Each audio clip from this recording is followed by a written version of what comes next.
नानक होसी भी सच आद सच जुगाद सच है भी सच नानक होसी भी सच। परम सत्कारयोग तख्त चौर छत्र दे मालक जुगो जुग अटल सरबरे कायनात वालिए कुल आलम सूची मनुखता दे सांझे रहबर सतगुरु धन धन साहिब श्री गुरु ग्रंथ साहिब महाराज सच्चे पातशाह जी के पवित्र चरणों का ध्यान धरो। दोवें हाथ जोड़ के सुरती करके सतनाम नमस्कार करते हुए गुर फतेह की सांझ पाओ। गज के आखो जी वाहिगुरू जी का खालसा वाहिगुरू जी की फतेह। संतन की महिमा कवन बखानो अगाध बोध किस मित नहीं जाना। महाराज साहब सच्चे पातशाह गुरबाणी विच कहंदे ने वाहिगुरू तेरे प्यारिਆਂ ਦੀ ਮਹਿਮਾ तेरे प्यारिਆਂ ਦੀ ਵਡਿਆਈ ਨੂੰ ਅਸੀਂ ਕਿਤਨਾ ਕੁ ਕਥਨ ਕਰੀਏ।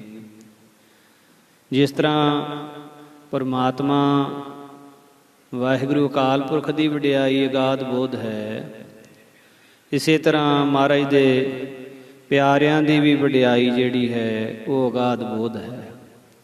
ਸੋ ਐਸੇ ਸੰਤ ਜੀ ਮਹਾਰਾਜ ਸੰਤ ਬਾਬਾ ਜਵਾਲਾ ਸਿੰਘ ਜੀ ਜਿਨ੍ਹਾਂ ਦੀ ਮਹਿਮਾ ਜਿਨ੍ਹਾਂ ਦੀ ਵਡਿਆਈ ਉਹਨਾਂ ਦੀ ਲੜੀਵਾਰ ਜੀਵਨ ਕਥਾ ਆਪ ਜੀ ਸਰਵਣ ਕਰਦੇ ਆ ਰਹੇ ਹੋ।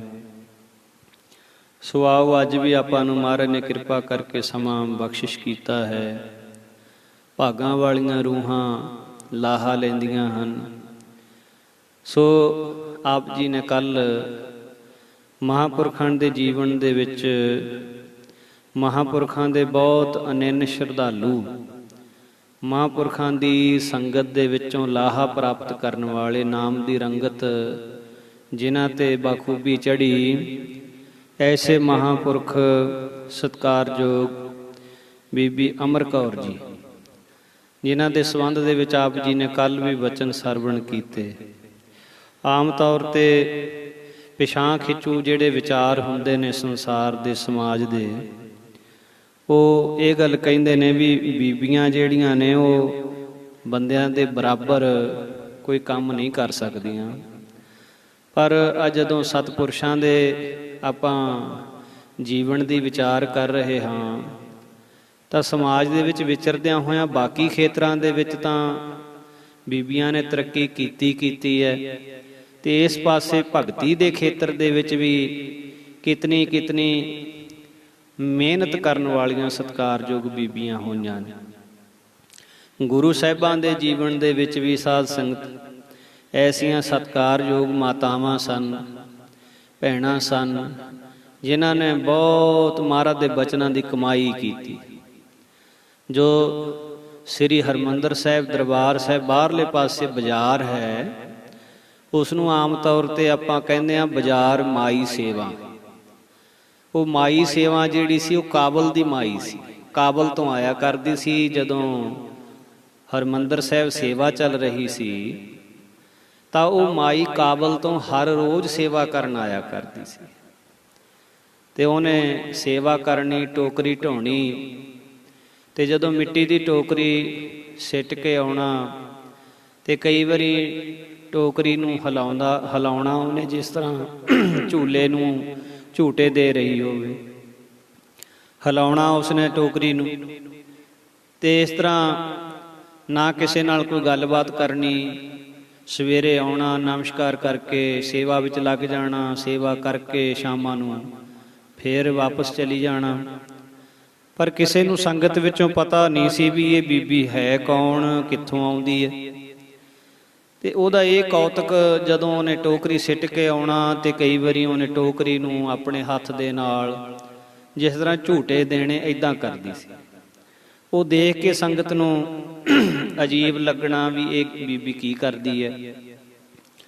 ਇੱਕ ਦਿਨ ਹਜੂਰ ਮਹਾਰਾਜ ਨੂੰ ਸੰਗਤਾਂ ਨੇ ਬੇਨਤੀ ਕਰਕੇ ਪੁੱਛਿਆ ਵੀ ਮਹਾਰਾਜ ਇਹ ਬੀਬੀ ਜੀ ਕਿੱਥੋਂ ਆਉਂਦੇ ਨੇ, ਸਾਨੂੰ ਇਹ ਨਹੀਂ ਪਤਾ, ਕਿਹੜੇ ਇਲਾਕੇ ਦੀ ਸੰਗਤ ਨਾਲ ਆਉਂਦੇ ਨੇ ਸਾਨੂੰ ਨਹੀਂ ਪਤਾ।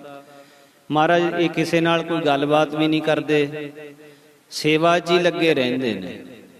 ਤੇ ਇੱਕ ਇਹ ਜਿਹੜਾ ਆਹ ਕੌਤਕ ਕਰਦੇ ਨੇ, ਟੋਕਰੀ ਨੂੰ ਝੂਟੇ ਦਿੰਦੇ ਨੇ, ਇਹ ਨਹੀਂ ਸਮਝ ਲੱਗੀ। ਮਹਾਰਾਜ ਕਹਿਣ ਲੱਗੇ, ਕਹਿੰਦੇ ਬਈ ਇਸ ਗੱਲ ਤੋਂ ਪੜਦਾ ਨਾ ਚੱਕਦੇ ਤਾਂ ਚੰਗੀ ਗੱਲ ਸੀ, ਪਰ ਚਲੋ ਹੁਣ ਤੁਸੀਂ ਪੁੱਛ ਲਿਆ ਆ ਕੇ ਤੇ ਹੁਣ ਪੜਦਾ ਚੱਕਣਾ ਪੈਣਾ। ਇਹੋ ਜਿਹੀਆਂ ਖੇਡਾਂ ਗੁਪਤ ਹੀ ਰਹਿਣ ਤਾਂ ਚੰਗੀਆਂ ਨੇ। ਮਹਾਰਾਜ ਜੀਆਂ ਨੇ ਉਸ ਬੀਬਾ ਜੀ ਨੂੰ ਕੋਲ ਸੱਦਿਆ। ਉਸ ਬੀਬਾ ਜੀ ਦਾ ਨਾਮ ਮਾਈ ਸੇਵਾ ਸੀ। ਮਾਈ ਸੇਵਾ ਜੀ ਨੂੰ ਮਹਾਰਾਜ ਕਹਿਣ ਲੱਗੇ, ਬੀਬਾ ਜੀ ਕਿੱਥੋਂ ਆਉਂਦੇ ਤੁਸੀਂ ਸੇਵਾ ਕਰਨ ਵਾਸਤੇ? ਉਹਨੇ ਹੱਥ ਜੋੜ ਕੇ ਕਿਹਾ, ਗਰੀਬ ਨਵਾਜ ਆਪ ਜੀ ਤੋਂ ਕੀ ਛੁਪਿਆ ਹੋਇਆ ਹੈ, ਮੇਰੀ ਬੇਨਤੀ ਹੈ ਮੈਨੂੰ ਗੁਪਤ ਰਹਿਣ ਦਿਓ। ਮਹਾਰਾਜ ਕਹਿੰਦੇ, ਇੱਛਾ ਤਾਂ ਸਾਡੀ ਵੀ ਇਹੀ ਸੀ ਵੀ ਤੁਹਾਨੂੰ ਗੁਪਤ ਰਹਿਣ ਦਿੱਤਾ ਜਾਂਦਾ, ਪਰ ਹੁਣ ਸੰਗਤ ਪੁੱਛਣਾ ਚਾਹੁੰਦੀ ਹੈ ਤੇ ਆਪ ਜੀ ਨੂੰ ਦੱਸਣਾ ਹੀ ਪੈਣਾ ਹੈ। ਤੇ ਉਹ ਬੀਬੀ ਜੀ ਕਹਿਣ ਲੱਗੇ, ਕਹਿੰਦੇ ਮਹਾਰਾਜ ਜੀ ਮੈਂ ਕਾਬਲ ਦੀ ਰਹਿਣ ਵਾਲੀ ਹਾਂ ਤੇ ਹਰ ਰੋਜ਼ ਮੈਂ ਕਾਬਲ ਤੋਂ ਆਉਂਦੀ ਹਾਂ। ਕਾਬਲ ਕੋਈ ਨੇੜੇ ਤਾਂ ਸੀ ਨਹੀਂ, ਐਡੀ ਦੂਰੋਂ ਹਰ ਰੋਜ਼ ਆਉਣਾ ਇਹ ਕਿਸ ਤਰ੍ਹਾਂ ਸੰਭਵ ਸੀ? ਮਹਾਰਾਜ ਕਹਿੰਦੇ, ਬੀਬੀ ਜੀ ਤੁਸੀਂ ਇਹ ਬੇਟਾ ਦੱਸੋ ਵੀ ਤੁਸੀਂ ਕਿਸ ਤਰ੍ਹਾਂ ਆਉਂਦੇ ਹੋ? ਤਾਂ ਮਾਈ ਸੇਵਾ ਜੀ ਕਹਿਣ ਲੱਗੇ, ਕਹਿੰਦੇ ਹਜੂਰ ਆਪ ਜੀ ਦੀ ਕਿਰਪਾ ਦੇ ਨਾਲ, ਆਪ ਜੀ ਦੀ ਬਖਸ਼ਿਸ਼ ਦੇ ਨਾਲ ਸ਼ਬਦ ਦੀ ਸਵਾਰੀ ਕਰਕੇ ਆ ਜਾਂਦੀ ਹਾਂ। ਪਲਕ ਝਮਕਦਿਆਂ ਮੈਂ ਕਾਬਲ ਤੋਂ ਇੱਥੇ ਪਹੁੰਚ ਜਾਂਦੀ ਹਾਂ, ਪਲਕ ਝਮਕਦਿਆਂ ਹੀ ਸਤ ਕਰਤਾਰ ਕਹਿ ਕੇ ਮੈਂ ਇੱਥੋਂ ਕਾਬਲ ਪਹੁੰਚ ਜਾਂਦੀ ਹਾਂ। ਤਾਂ ਹੁਣ ਉਹ ਜਿਹੜਾ ਟੋਕਰੀ ਨੂੰ ਝੂਟੇ ਦੇਣ ਵਾਲੀ ਗੱਲ ਸੀ, ਸੰਗਤ ਆਖਦੀ ਮਹਾਰਾਜ ਇਹ ਵੀ ਹੁਣ ਕਿਰਪਾ ਕਰਕੇ ਸਾਨੂੰ ਦੱਸੋ, ਪਤਾ ਕਰੋ, ਇਹ ਪਤਾ ਲੱਗੇ ਵੀ ਇਹ ਟੋਕਰੀ ਨੂੰ ਝੂਟੇ ਦੇਣ ਦਾ ਕਾਰਨ ਕੀ ਹੈ। ਤਾਂ ਉਹ ਬੀਬਾ ਜੀ ਕਹਿਣ ਲੱਗੇ, ਹਜੂਰ ਮੇਰਾ ਬੱਚਾ ਛੋਟਾ ਜਿਹਾ ਹੈ, ਅਜੇ ਉਹ ਰਿੜਨ ਵੀ ਨਹੀਂ ਸਿੱਖਿਆ, ਉਹਨੂੰ ਆਉਂਦੀ ਹੋਈ ਮੈਂ ਪੰਘੂੜੇ ਦੇ ਵਿੱਚ ਸੜਾ ਕੇ ਆਉਂਦੀ ਹਾਂ।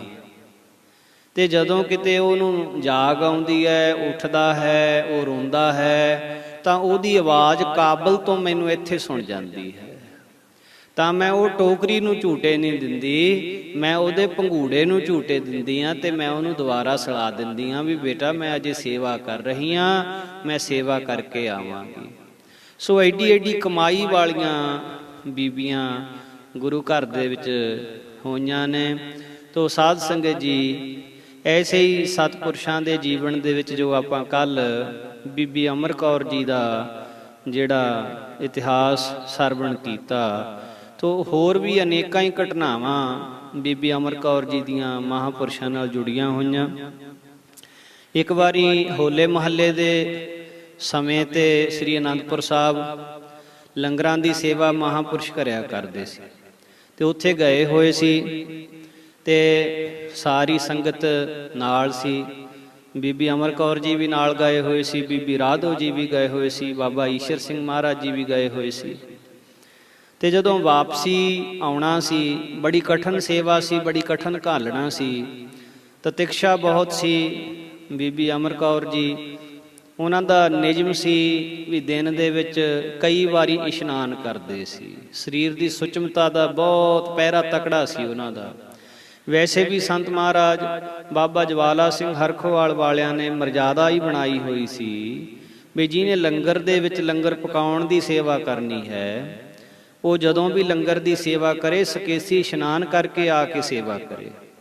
ਜੇ ਉਹਨੇ ਜਾਣਾ ਹੈ, ਜੰਗਲ ਮੈਦਾਨ ਜਾਣਾ ਹੈ, ਸਰੀਰ ਕਿਰਿਆ ਕਰਨੀ ਹੈ, ਉਸ ਤੋਂ ਬਾਅਦ ਉਨਾ ਚਿਰ ਲੰਗਰ ਦੀ ਸੇਵਾ ਵਿੱਚ ਨਾ ਆਵੇ ਜਿੰਨਾ ਚਿਰ ਉਹ ਦੁਬਾਰਾ ਇਸ਼ਨਾਨ ਨਹੀਂ ਕਰ ਲੈਂਦਾ।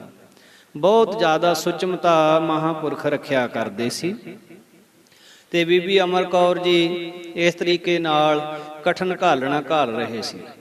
ਤੇ ਜਦੋਂ ਵਾਪਸੀ ਦਾ ਸਮਾਂ ਹੋਇਆ ਸ੍ਰੀ ਅਨੰਦਪੁਰ ਸਾਹਿਬ ਤੋਂ, ਤੇ ਬੀਬੀ ਅਮਰ ਕੌਰ ਜੀ ਨੂੰ ਬੜਾ ਭਾਰੀ ਤੇਜ਼ ਬੁਖਾਰ ਹੋਇਆ ਸੀ। ਤੇ ਪਰ ਮਹਾਂਪੁਰਖਾਂ ਦੇ ਹੁਕਮ ਦੇ ਵਿੱਚ ਰਹਿੰਦਿਆਂ ਆਪਣਾ ਨੇਮ ਨਿਭਾ ਰਹੇ ਸੀ ਬੀਬੀ ਜੀ। ਤੇ ਜਦੋਂ ਵਾਪਸੀ ਉਧਰੋਂ ਹੋਈ ਤੇ ਮਹਾਂਪੁਰਖਾਂ ਨੇ ਬਚਨ ਕੀਤਾ ਕਿ ਇੱਕ ਬਾਬਾ ਈਸ਼ਰ ਸਿੰਘ ਜੀ ਅਤੇ ਬੀਬੀ ਰਾਧੋ ਜੀ ਤੋਂ ਬਿਨਾਂ ਗੱਡੇ ਉੱਤੇ ਕੋਈ ਨਹੀਂ ਬੈਠੂਗਾ, ਬਾਕੀ ਸਾਰੇ ਪੈਦਲ ਵਾਪਸ ਚੱਲਣਗੇ। ਸੰਤ ਮਹਾਰਾਜ ਆਪ ਵੀ ਪੈਦਲ, ਬਾਕੀ ਸੰਗਤ ਵੀ ਪੈਦਲ। ਤੇ ਹੁਣ ਬੀਬੀ ਅਮਰ ਕੌਰ ਜੀ ਨੂੰ ਤਾਂ ਅੱਤ ਦਾ ਬੁਖਾਰ ਚੜਿਆ ਹੋਇਆ ਸੀ, ਪਰ ਹੁਣ ਮਹਾਂਪੁਰਖਾਂ ਦਾ ਹੁਕਮ ਸੀ ਵੀ ਪੈਦਲ ਜਾਣਾ ਵਾਪਸ, ਕਿਸੇ ਨੇ ਗੱਡੇ ਤੇ ਨਹੀਂ ਬੈਠਣਾ। ਮਹਾਂਪੁਰਸ਼ਾਂ ਦਾ ਹੁਕਮ ਕਮਾ ਰਹੇ ਸੀ ਬੀਬੀ ਅਮਰ ਕੌਰ ਜੀ। ਤੋਂ ਵਿੱਚੋਂ ਸੰਗਤ ਨੇ ਬੇਨਤੀ ਵੀ ਕੀਤੀ ਵੀ ਮਹਾਰਾਜ ਕਿਰਪਾ ਕਰੋ, ਬੀਬੀ ਅਮਰ ਕੌਰ ਨੂੰ ਬਹੁਤ ਤੇਜ਼ ਬੁਖਾਰ ਹੈ, ਜੇ ਹੁਕਮ ਹੋਵੇ ਤਾਂ ਉਹਨੂੰ ਗੱਡੇ ਤੇ ਬਿਠਾਲ ਦਈਏ। ਤਾਂ ਮਹਾਂਪੁਰਖਾਂ ਨੇ ਤਾੜਨਾ ਕੀਤੀ ਵੀ ਤੁਹਾਨੂੰ ਜ਼ਿਆਦਾ ਫਿਕਰ ਹੈ, ਸਾਨੂੰ ਨਹੀਂ ਪਤਾ। ਜੇ ਸੁਖ ਆਰਾਮ ਦੀ ਜ਼ਿਆਦਾ ਇੱਛਾ ਹੈ ਤਾਂ ਆਪਣੇ ਘਰਾਂ ਵਿੱਚ ਬੈਠੋ ਫਿਰ ਜਾ ਕੇ ਭਾਈ, ਫਿਰ ਸਾਡੇ ਕੋਲ ਆਉਣ ਦੀ ਕੀ ਲੋੜ ਹੈ। ਸੋ ਇਸ ਤਰ੍ਹਾਂ ਨਾਲ ਮਹਾਂਪੁਰਸ਼ਾਂ ਨੇ ਸਖਤ ਤੋਂ ਸਖਤ ਕਸਵੱਟੀ ਲਾਈ। ਤੋ ਏਦਾਂ ਜਦੋਂ ਮਹਾਂਪੁਰਖ ਆਪਣੇ ਪਿਆਰਿਆਂ ਤੇ ਕਸਵੱਟੀ ਲਾਉਂਦੇ ਤਾਂ ਕਈ ਦੇਖਣ ਵਾਲੇ ਤੇ ਕੱਚੇ ਜੀਵਨ ਵਾਲੇ, ਕੱਚੇ ਸ਼ਰਧਾ ਵਾਲੇ, ਕੱਚੇ ਮਨ ਵਾਲੇ ਛੱਡ ਕੇ ਭੱਜ ਜਾਂਦੇ। ਕਹਿੰਦੇ ਇੰਨੀ ਕਸਵੱਟੀ ਜੇ ਸਾਡੇ ਤੇ ਲੱਗ ਗਈ ਅਸੀਂ ਤਾਂ ਝੱਲ ਨਹੀਂ ਸਕਾਂਗੇ, ਅਸੀਂ ਕਿਵੇਂ ਨਿਭਾਵਾਂਗੇ ਮਹਾਂਪੁਰਖਾਂ ਦੇ ਨਾਲ। ਸੋ ਇਸ ਤਰ੍ਹਾਂ ਮਹਾਂਪੁਰਖ ਬਹੁਤ ਪਿਆਰ ਵੀ ਬਖਸ਼ਿਆ ਕਰਦੇ ਤੇ ਕਸਵੱਟੀ ਵੀ ਪੂਰੀ ਲਾਉਂਦੇ। ਤੋ ਇਸ ਤਰ੍ਹਾਂ ਨਾਲ ਬੀਬੀ ਜੀ, ਬੀਬੀ ਅਮਰ ਕੌਰ, ਉਹਨਾਂ ਦੇ ਨਾਲ ਇੱਕ ਬੀਬੀ ਤੇਜ ਕੌਰ ਜੋ ਕਿ ਰਿਸ਼ਤੇ ਦੇ ਵਿੱਚੋਂ ਬੀਬੀ ਜੀ ਦੀ ਭਤੀਜੀ ਲੱਗਦੀ ਸੀ, ਹੋਰ 2-4 ਬੀਬੀਆਂ ਨੂੰ ਨਾਲ ਲੈ ਕੇ ਤੇ ਸਮੇਂ ਅਨੁਸਾਰ ਟਾਂਡੇ ਦੀ ਧਰਤੀ ਦੇ ਉੱਤੇ ਇੱਕ ਵਧੇ ਮੁਕਤ ਮਹਾਂਪੁਰਸ਼ ਰਿਹਾ ਕਰਦੇ ਸੀ ਬਾਬਾ ਬੂਟੇ ਸ਼ਾਹ ਜੀ। ਉਹਨਾਂ ਦੇ ਦਰਸ਼ਨਾਂ ਨੂੰ ਚਲੇ ਗਏ ਬੀਬੀ ਅਮਰ ਕੌਰ ਜੀ, ਬੀਬੀ ਤੇਜ ਕੌਰ, ਹੋਰ ਸੰਗਤ। ਮਹਾਂਪੁਰਖ ਬਾਬਾ ਜਵਾਲਾ ਸਿੰਘ ਜੀ ਮਹਾਰਾਜ ਬਾਬਾ ਬੂਟੇ ਸ਼ਾਹ ਜੀ ਦੇ ਕੋਲ ਬਹੁਤ ਆਉਂਦੇ ਜਾਂਦੇ ਸੀ, ਪਿਆਰ ਸੀ ਉਹਨਾਂ ਦੇ ਨਾਲ, ਪ੍ਰੇਮ ਸੀ। ਤੇ ਬਾਬਾ ਬੂਟੇ ਸ਼ਾਹ ਜੀ ਬਹੁਤ ਬਰਕਤੀ ਹਾਲਤ ਵਿੱਚ ਰਹਿੰਦੇ ਸੀ, ਕਿਸੇ ਨੂੰ ਨੇੜੇ ਨਹੀਂ ਸੀ ਆਉਣ ਦਿੰਦੇ ਤੇ ਕਿਸੇ ਨਾਲ ਬਹੁਤਾ ਨੇੜ ਨਹੀਂ ਸੀ ਰੱਖਦੇ। ਜਿਹੜਾ ਕੋਲ ਆ ਜਾਂਦਾ ਸੀ ਗਾਲਾਂ ਵੀ ਕੱਢਦੇ ਸੀ, ਇੱਟਾਂ ਵੱਟੇ ਵੀ ਮਾਰਦੇ ਸੀ, ਭਜਾ ਦਿੰਦੇ ਸੀ। ਤੇ ਪਰ ਹੁਣ ਇਹ ਸੰਗਤ ਜਿਸ ਵੇਲੇ ਬਾਬਾ ਜੀ ਦੇ ਦਰਸ਼ਨ ਕਰਨ ਗਈ ਬਾਬਾ ਬੂਟੇ ਸ਼ਾਹ ਜੀ ਦੇ, ਤਾਂ ਰਸਤੇ ਦੇ ਵਿੱਚੋਂ ਇਹਨਾਂ ਨੇ ਖਰਬੂਜੇ ਖਰੀਦ ਲਏ ਤੇ ਖਰਬੂਜੇ ਮਹਾਂਪੁਰਸ਼ਾਂ ਦੇ ਵਾਸਤੇ ਪ੍ਰਸ਼ਾਦ ਲੈ ਗਏ। ਤਾਂ ਹੁਣ ਇਹਨਾਂ ਦੇ ਵਿੱਚ ਜੋ ਬੀਬੀ ਤੇਜ ਕੌਰ ਸੀ, ਜਦੋਂ ਇਹਨਾਂ ਸਾਰੀਆਂ ਬੀਬੀਆਂ ਨੇ ਜਾ ਕੇ ਨਮਸਕਾਰ ਕੀਤੀ ਤਾਂ ਬਾਬਾ ਬੂਟੇ ਸ਼ਾਹ ਜੀ ਦੇ ਅੱਗੇ ਇਹ ਖਰਬੂਜੇ ਰੱਖੇ ਜਾ ਕੇ, ਤਾਂ ਮਹਾਂਪੁਰਸ਼ਾਂ ਨੇ ਉਹਨਾਂ ਖਰਬੂਜਿਆਂ ਵਿੱਚੋਂ ਇੱਕ ਖਰਬੂਜਾ ਚੱਕਿਆ ਤੇ ਬੀਬੀ ਤੇਜ ਕੌਰ ਦੀ ਝੋਲੀ ਵਿੱਚ ਪਾ ਦਿੱਤਾ। ਕਹਿੰਦੇ ਲੈ ਜਾ, ਤੈਨੂੰ ਪੁੱਤ ਦੇਤਾ, ਜਾ ਤੈਨੂੰ ਪੁੱਤ ਬਖਸ਼ ਦਿੱਤਾ। ਹੁਣ ਮਹਾਂਪੁਰਖਾਂ ਦੀ ਇਸ ਖੇਡ ਨੂੰ ਮਹਾਂਪੁਰਖ ਹੀ ਜਾਣਦੇ। ਕੋਈ ਬਚਨ ਵੀ ਨਹੀਂ ਕੀਤਾ, ਕੁਛ ਮੰਗਿਆ ਵੀ ਨਹੀਂ, ਅਰਦਾਸ ਵੀ ਨਹੀਂ ਕੀਤੀ, ਆਉਂਦਿਆਂ ਹੀ ਮਹਾਂਪੁਰਖਾਂ ਨੇ ਝੋਲੀ ਵਿੱਚ ਪੁੱਤਰ ਦੀ ਦਾਤ ਪਾ ਦਿੱਤੀ। ਹੁਣ ਉਹਨਾਂ ਦੀ ਖੇਡ ਨੂੰ ਉਹੀ ਜਾਣਦੇ। ਤਾਂ ਹੁਣ ਇਹ ਸਾਰਾ ਹੀ ਜਥਾ ਬੀਬੀਆਂ ਦਾ, ਸੰਗਤ ਦਾ ਸੰਤਗੜ੍ਹ ਡੇਰੇ ਆ ਗਏ। ਤਾਂ ਆ ਕੇ ਮਹਾਂਪੁਰਖ ਸੰਤ ਬਾਬਾ ਜਵਾਲਾ ਸਿੰਘ ਜੀ ਨੂੰ ਨਮਸਕਾਰ ਕੀਤੀ ਤੇ ਬੀਬੀ ਅਮਰ ਕੌਰ ਜੀ ਨੇ ਇਹ ਗੱਲ ਦੱਸੀ ਵੀ ਬਾਬਾ ਬੂਟੇ ਸ਼ਾਹ ਜੀ ਨੇ ਇੱਦਾਂ ਬਚਨ ਕੀਤਾ ਹੈ। ਤਾਂ ਸੰਤ ਮਹਾਰਾਜ ਚੁੱਪ ਕਰ ਗਏ ਸੁਣ ਕੇ। ਸੋ ਉਸ ਵੇਲੇ ਇਹ ਬੀਬੀਆਂ ਬਾਬਾ ਈਸ਼ਰ ਸਿੰਘ ਜੀ ਉਹਨਾਂ ਨੂੰ ਵੀ ਨਮਸਕਾਰ ਕੀਤੀ। ਤਾਂ ਬਾਬਾ ਈਸ਼ਰ ਸਿੰਘ ਜੀ ਨੇ ਬੀਬੀ ਤੇਜ ਕੌਰ ਵੱਲ ਦੇਖਿਆ ਤੇ ਕਹਿਣ ਲੱਗੇ ਆ ਗਈ ਮੁੰਡੇ ਦਾ ਵਰ ਲੈ ਕੇ।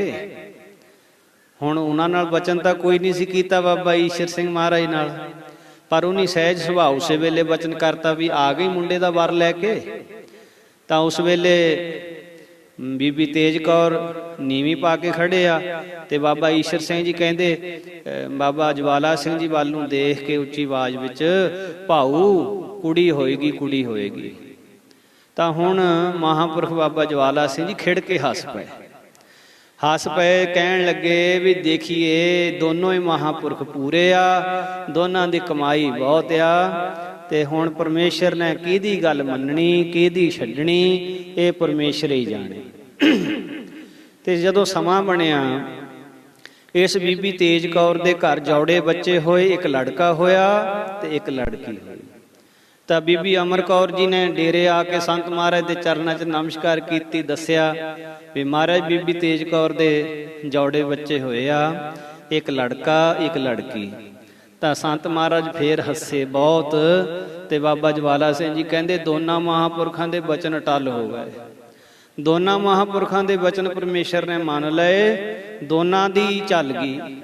ਕਹਿੰਦੇ ਹੁਣ ਇਉਂ ਕਰੋ, ਬਾਬਾ ਬੂਟੇ ਸ਼ਾਹ ਦੇ ਬਚਨਾਂ ਨਾਲ ਲੜਕੇ ਦਾ ਜਨਮ ਹੋਇਆ, ਉਹਨਾਂ ਦਾ ਨਾਮ ਬੂਟਾ ਸਿੰਘ ਰੱਖ ਦਿਓ, ਤੇ ਬਾਬਾ ਈਸ਼ਰ ਸਿੰਘ ਮਹਾਰਾਜ ਦੇ ਬਚਨਾਂ ਨਾਲ ਬੇਟੀ ਜਨਮੀ ਹੈ ਤਾਂ ਉਹਦਾ ਨਾਮ ਈਸ਼ਰ ਕੌਰ ਰੱਖ ਦਿਓ। ਸੋ ਇਸ ਤਰ੍ਹਾਂ ਨਾਲ ਬਾਣੀ ਕਹਿੰਦੀ ਜਾਂ ਕਾ ਕਹਿਆ ਦਰਗਹਿ ਚੱਲੇ। ਸੋ ਇਹ ਜਿਹੜੀਆਂ ਬਾਤਾਂ ਨੇ ਜਾਂ ਇਹ ਜਿਹੜੀਆਂ ਖੇਡਾਂ ਨੇ, ਇਹ ਤਰਕ ਵਾਲੀ ਬੁੱਧੀ ਦੇ ਸਮਝ ਵਿੱਚ ਆਉਣ ਵਾਲੀਆਂ ਨਹੀਂ।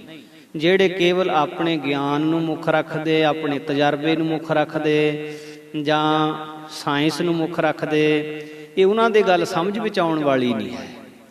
ਇਹ ਤਾਂ ਆਪਣਾ ਆਪਾ ਗੁਰੂ ਗ੍ਰੰਥ ਸਾਹਿਬ ਜੀ ਦੇ ਚਰਨਾਂ ਵਿੱਚ ਸਮਰਪਿਤ ਕਰਕੇ ਤੇ ਮਹਾਰਾਜ ਦੇ ਪਿਆਰਿਆਂ ਦੇ ਉੱਤੇ ਭਰੋਸਾ ਰੱਖ ਕੇ, ਯਕੀਨ ਰੱਖ ਕੇ ਜਿਹੜਾ ਚੱਲਦਾ ਉਹਨੂੰ ਪਤਾ ਲੱਗਦਾ ਵੀ ਇਹੋ ਜਿਹੀਆਂ ਖੇਡਾਂ ਹੋ ਜਾਂਦੀਆਂ ਨੇ, ਇਹੋ ਜਿਹੇ ਕਾਰਜ ਹੋ ਜਾਂਦੇ ਨੇ।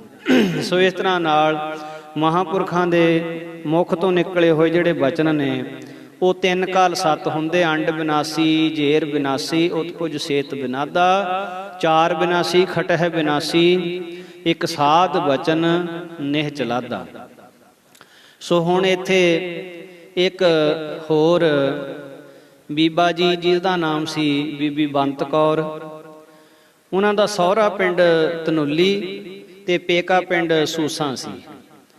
ਬੀਬੀ ਜੀ ਦੇ ਪਿਤਾ ਜੀ ਦਾ ਨਾਮ ਸ਼ਿਵ ਸਿੰਘ ਸੀ ਤੇ ਆਪ ਜੀ ਹਕੀਮੀ ਕਰਦੇ ਸੀ। ਬੀਬੀ ਜੀ ਦੀ ਮਾਤਾ ਦਾ ਨਾਮ ਗੰਗੋ ਸੀ। ਸ਼ਿਵ ਸਿੰਘ ਜੀ ਹਕੀਮੀ ਕਰਦੇ ਹੋਣ ਕਰਕੇ ਇਹਨਾਂ ਨੂੰ ਸਾਰੇ ਹਕੀਮ ਜੀ ਕਰਕੇ ਬੁਲਾਉਂਦੇ ਸੀ। ਨਾਮ ਲੋਕੀ ਘੱਟ ਹੀ ਜਾਣਦੇ ਸੀ, ਹਕੀਮ ਜੀ ਕਰਕੇ ਸਾਰੇ ਬੁਲਾ ਰਹੇ ਸੀ ਇਹਨਾਂ ਨੂੰ। ਬੜੇ ਨਰਮ ਦਿਲ ਸੀਗੇ, ਪਰਉਪਕਾਰੀ ਸੀਗੇ, ਸੰਤਾਂ ਦੇ ਸੇਵਕ ਸੀਗੇ, ਗਰੀਬਾਂ ਦਾ ਇਲਾਜ ਮੁਫਤ ਕਰਦੇ ਸੀ। ਹਕੀਮ ਜੀ ਦਾ ਆਪਣੇ ਇਲਾਕੇ ਦੇ ਵਿੱਚ ਕਾਫੀ ਦਬਦਬਾ ਸੀ। ਆਪਣੇ ਇਲਾਕੇ ਵਿੱਚ ਬੜੇ ਮੰਨੇ ਪਰਮੰਨੇ ਸੱਜਣ ਸੀਗੇ, ਬੜੇ ਸੁੰਦਰ ਦਰਸ਼ਨੀ ਜਵਾਨ ਸੀ।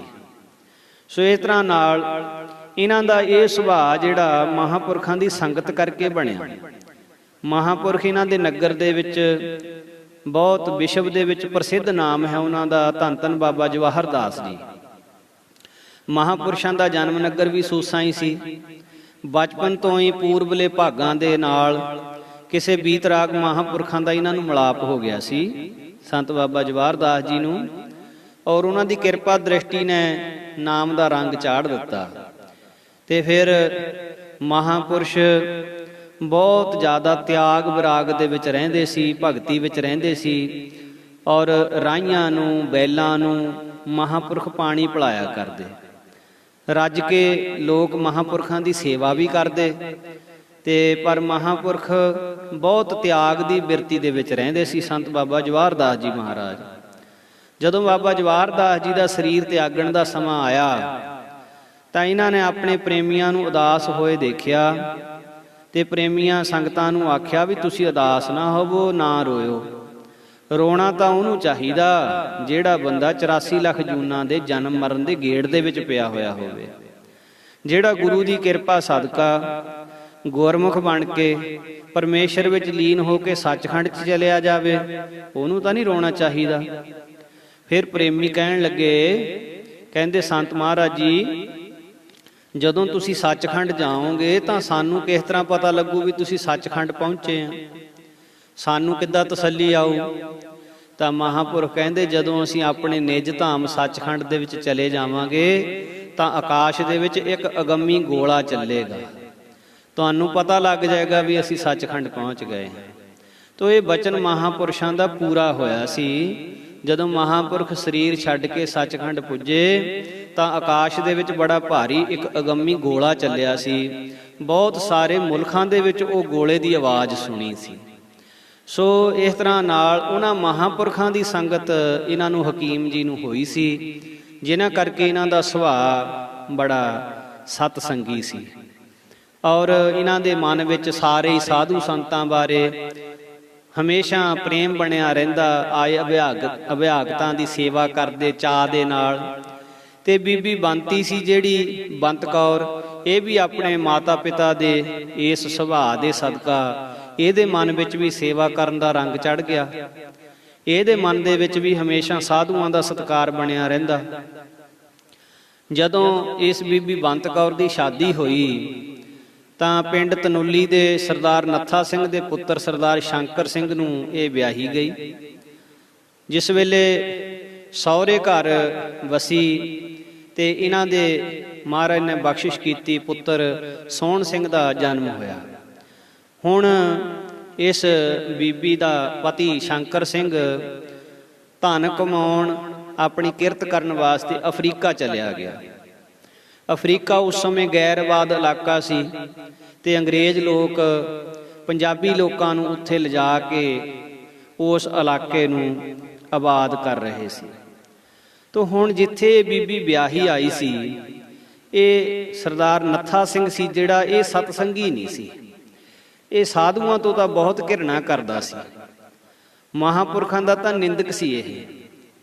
ਤਾਂ ਹੁਣ ਇਹ ਬੀਬੀ ਜਿਸ ਵੇਲੇ ਇਸ ਘਰ ਵਿੱਚ ਵਿਆਹੀ ਆ ਗਈ, ਉਹਨੂੰ ਬੜਾ ਦੁੱਖ ਹੋਇਆ ਵੀ ਇਹ ਤਾਂ ਸਾਰਾ ਪਰਿਵਾਰ ਹੀ ਪੁੱਠੇ ਪਾਸੇ ਜਾਣ ਵਾਲਾ, ਕੋਈ ਮਹਾਂਪੁਰਸ਼ਾਂ ਦਾ ਸਤਿਕਾਰ ਨਹੀਂ ਕਰਨ ਵਾਲਾ।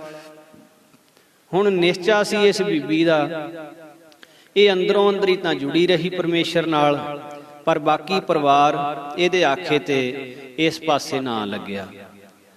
ਕੋਈ ਕਾਰਨ ਐਸਾ ਬਣਿਆ ਵੀ ਬੀਬੀ ਜੀ ਦੇ ਘਰੋਂ ਕੋਈ ਚੀਜ਼ ਗਵਾਚ ਗਈ। ਉਸ ਵਸਤੂ ਦੇ ਗਵਾਚਣ ਦੇ ਕਾਰਨ ਬੀਬੀ ਬੰਤ ਕੌਰ ਬਹੁਤ ਉਦਾਸ ਰਹਿਣ ਲੱਗ ਪਈ। ਦੋ ਚਾਰ ਬੀਬੀਆਂ ਗਲੀ ਵਿਹੜੇ ਦੀਆਂ ਬੈਠੀਆਂ, ਗੱਲਾਂ ਚੱਲ ਪਈਆਂ ਵੀ ਇੱਥੇ ਡੂਮਾਂ ਦੇ ਵਿੱਚ ਇੱਕ ਸੰਤ ਮਹਾਂਪੁਰਖ ਆਉਂਦੇ ਆ ਹਰਖੋਵਾਲ ਤੋਂ, ਸੰਤ ਜਵਾਲਾ ਸਿੰਘ ਜੀ, ਵੀ ਜੇ ਤੁਸੀਂ ਉਹਨਾਂ ਦੇ ਦਰਸ਼ਨ ਕਰੋ ਤਾਂ ਉਹ ਤਾਂ ਗੁਰੂ ਨਾਨਕ ਮਹਾਰਾਜ ਦਾ ਹੀ ਰੂਪ ਆ। ਉਸ ਬਜ਼ੁਰਗ ਮਾਈ ਨੇ ਜਿਸ ਵੇਲੇ ਇਹ ਪਿਆਰ ਭਰਿਆ ਬਚਨ ਇਹਨਾਂ ਬੀਬੀਆਂ ਵਿੱਚ ਕੀਤਾ, ਤਾਂ ਹੁਣ ਬੀਬੀ ਬੰਤ ਕੌਰ ਦੇ ਮਨ ਵਿੱਚ ਵੀ ਇਹ ਖਿੱਚ ਪਈ ਵੀ ਇੰਨਾ ਸਮਾਂ ਹੋ ਗਿਆ, ਕਦੇ ਸੰਤਾਂ ਮਹਾਂਪੁਰਖਾਂ ਦੇ ਦਰਸ਼ਨ ਨਹੀਂ ਕੀਤੇ, ਬਈ ਕਿਉਂ ਨਾ ਮੈਂ ਸੰਤ ਬਾਬਾ ਜਵਾਲਾ ਸਿੰਘ ਜੀ ਮਹਾਰਾਜ ਦੇ ਦਰਸ਼ਨ ਕਰਕੇ ਆਵਾਂ। ਤੋ ਸਮਾਂ ਆਇਆ, ਮਹਾਂਪੁਰਖਾਂ ਨੇ ਜਦੋਂ ਡੂਮਾ ਆਉਣਾ ਸੀ ਤੇ ਮਹਾਂਪੁਰਖ ਉੱਥੇ ਆਏ ਤੇ ਇਹ ਬੀਬੀ ਬੰਤ ਕੌਰ ਕਿਸੇ ਤਰ੍ਹਾਂ ਕਰਕੇ ਇਸ ਬੀਬੀ ਨੇ ਆਪਣੀ ਨਣਦ ਨੂੰ ਆਪਣੇ ਨਾਲ ਸਹਿਮਤ ਕੀਤਾ ਤੇ ਸੰਤਾਂ ਦੇ ਦਰਸ਼ਨ ਕਰਨ ਵਾਸਤੇ ਚਲੀ ਗਈ। ਉਹ ਕਹਿੰਦੀ ਵੀ ਮੈਂ ਕਿਸੇ ਤਰ੍ਹਾਂ ਆਪਣੇ ਪਿਤਾ ਨੂੰ ਬਹਾਨਾ ਲਾ ਦਿਆਂਗੀ, ਵੀ ਨਹੀਂ ਦੱਸਾਂਗੇ ਵੀ ਤੁਸੀਂ ਸੰਤਾਂ ਦੇ ਦਰਸ਼ਨ ਕਰਨ ਗਏ। ਇਹ ਆਪਣੇ ਬੱਚੇ ਸੋਹਣ ਸਿੰਘ ਨੂੰ ਨਾਲ ਲੈ ਗਈ। ਜਾ ਕੇ ਨਮਸਕਾਰ ਕੀਤੀ, ਮਹਾਂਪੁਰਖਾਂ ਨੇ ਕਿਰਪਾ ਭਰੀ ਦ੍ਰਿਸ਼ਟੀ ਕੀਤੀ ਤੇ ਇਹਨੂੰ ਬਿਲਕੁਲ ਨਿਸ਼ਚਾ ਹੋ ਗਿਆ ਵੀ ਸੰਤ ਬਾਬਾ ਜਵਾਲਾ ਸਿੰਘ ਜੀ ਗੁਰੂ ਨਾਨਕ ਮਹਾਰਾਜ ਦਾ ਹੀ ਰੂਪ ਹਨ। ਸੰਕਲਪ ਆਪਣਾ ਅਰਪਣ ਕਰ ਦਿੱਤਾ, ਸਾਰਾ ਕੁਝ ਸੰਕਲਪ ਦੁਆਰਾ ਹੀ, ਵੀ ਹੇ ਮਹਾਂਪੁਰਖੋ ਆਪਣੇ ਚਰਨਾਂ ਦੀ ਪ੍ਰੀਤ ਬਖਸ਼ੋ ਤੇ ਕਦੇ ਵੀ ਤੁਹਾਡੇ ਚਰਨਾਂ ਨਾਲੋਂ ਵਿਛੜਾ ਨਾ।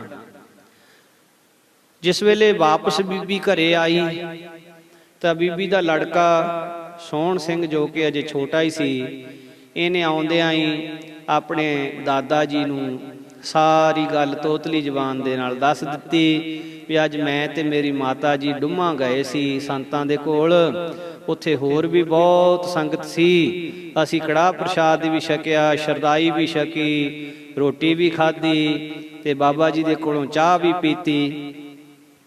ਗੱਲ ਕੀ ਜੋ ਵੀ ਉੱਥੇ ਸੁਣਿਆ ਦੇਖਿਆ ਉਸ ਬੱਚੇ ਨੇ ਬਚਪਨੇ ਦੇ ਵਿੱਚ ਸਾਰਾ ਕੁਝ ਬੋਲ ਕੇ ਦੱਸ ਦਿੱਤਾ।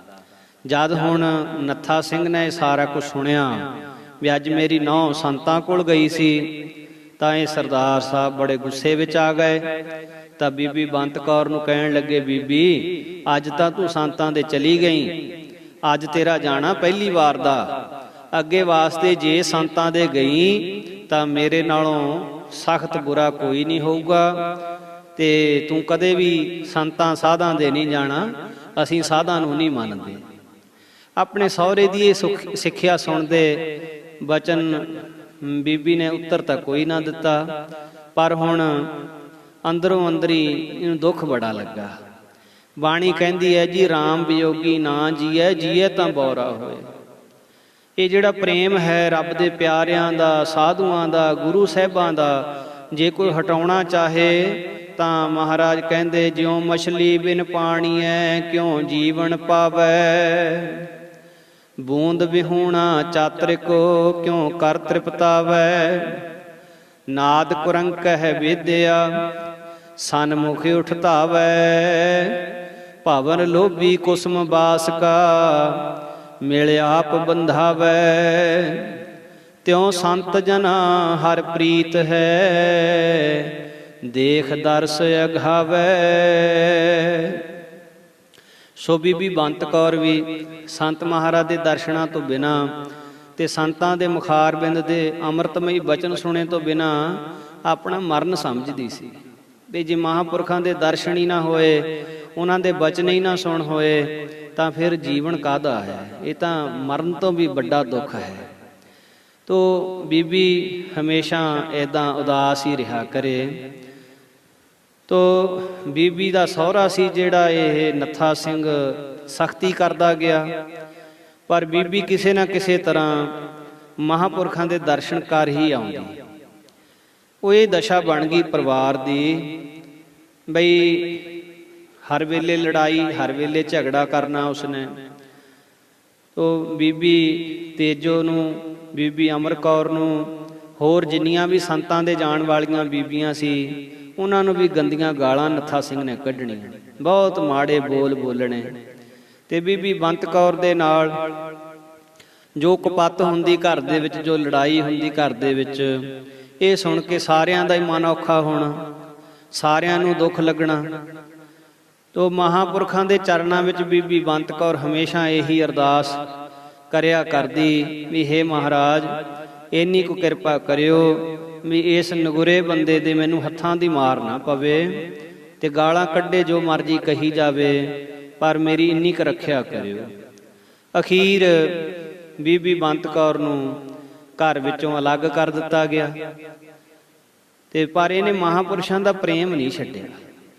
ਅਖੀਰ ਤੰਗ ਆ ਕੇ ਇਹਨੇ ਆਪਣੇ ਪਤੀ ਸ਼ੰਕਰ ਸਿੰਘ ਨੂੰ ਅਫਰੀਕਾ ਨੂੰ ਪੱਤਰਕਾ ਲਿਖਾ ਕੇ ਭੇਜੀ ਵੀ ਪਿਤਾ ਜੀ ਨੇ ਰਾਸ਼ਨ ਦੇਣਾ ਬੰਦ ਕਰ ਦਿੱਤਾ, ਘਰ ਤੋਂ ਅਲੱਗ ਕਰ ਦਿੱਤਾ ਹੈ। ਤਾਂ ਇਹਨੇ ਬਾਹਰੋਂ ਫਿਰ ਉੱਥੋਂ ਖਰਚਾ ਕੱਢਣਾ ਸ਼ੁਰੂ ਕਰ ਦਿੱਤਾ। ਬੀਬੀ ਹਮੇਸ਼ਾ ਸੰਤਾਂ ਦੇ ਸੰਗਤ ਵਿੱਚ ਜਾਂਦੀ ਰਹੀ, ਸੇਵਾ ਵੀ ਕਰਦੀ ਰਹੀ, ਬਾਣੀ ਪੜ੍ਹਦੀ ਰਹੀ, ਸਿਮਰਨ ਕਰਦੀ ਰਹੀ। ਇਸ ਤਰ੍ਹਾਂ ਸਾਸੰਗ ਕਰਦਿਆਂ ਸਮਾਂ ਲੰਘਦਾ ਗਿਆ। ਬੀਬੀ ਦਾ ਪੁੱਤਰ ਵੀ ਜਵਾਨ ਹੋ ਗਿਆ।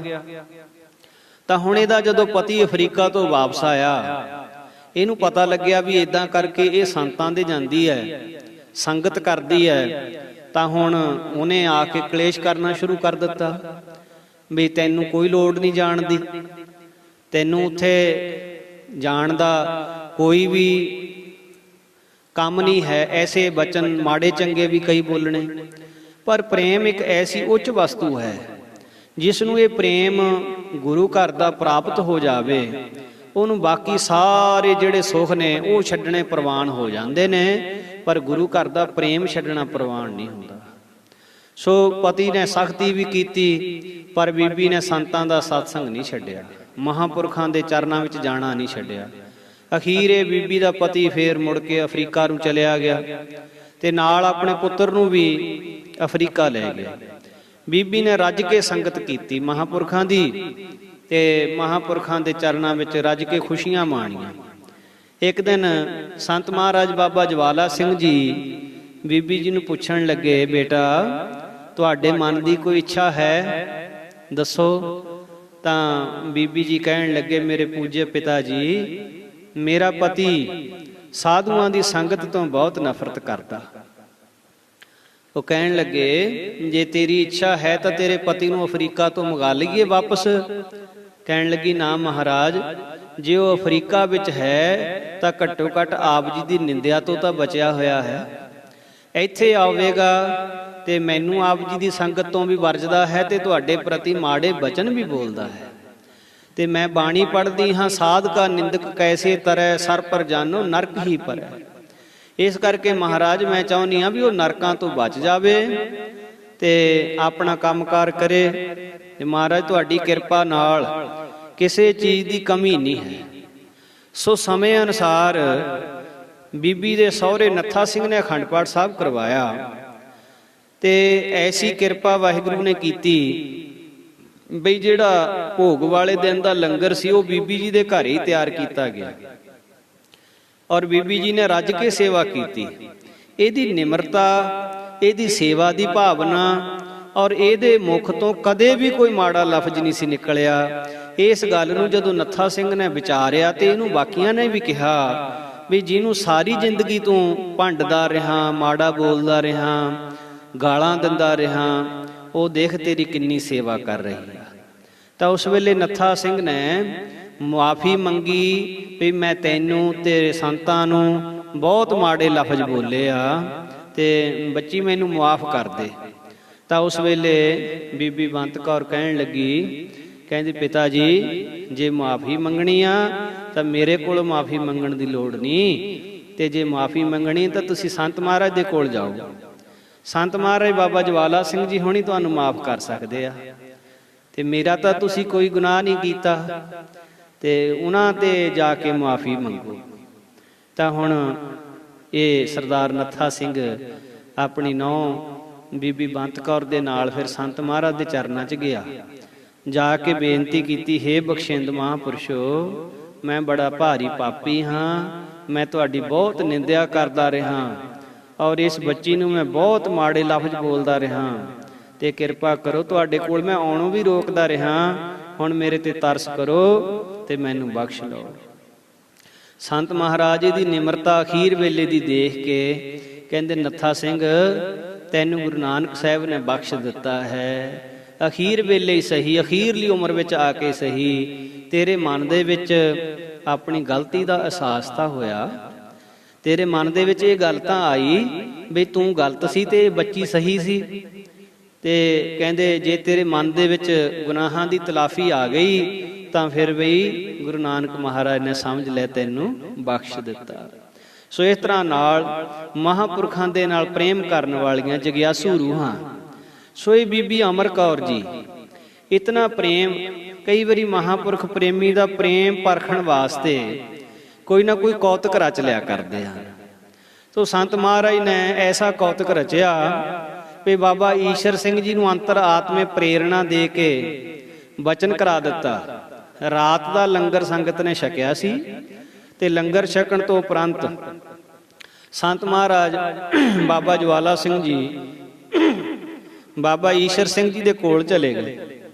ਜਾ ਕੇ ਨਮਸਕਾਰ ਕੀਤੀ ਤੇ ਬਾਬਾ ਈਸ਼ਰ ਸਿੰਘ ਜੀ ਹੱਸ ਕੇ ਕਹਿੰਦੇ, ਰੱਬ ਜੀ ਹੁਣ ਇਦਾਂ ਕਰੋ, ਤੁਸੀਂ ਡੇਰੇ 'ਚ ਚਲੇ ਜਾਓ, 1 ਸਾਲ ਤੱਕ ਤੁਸੀਂ ਡੇਰੇ 'ਚ ਨਹੀਂ ਆਉਣਾ, ਹੁਣੇ ਹੀ ਚਲੇ ਜਾਓ ਰਾਤ ਨੂੰ ਹੀ।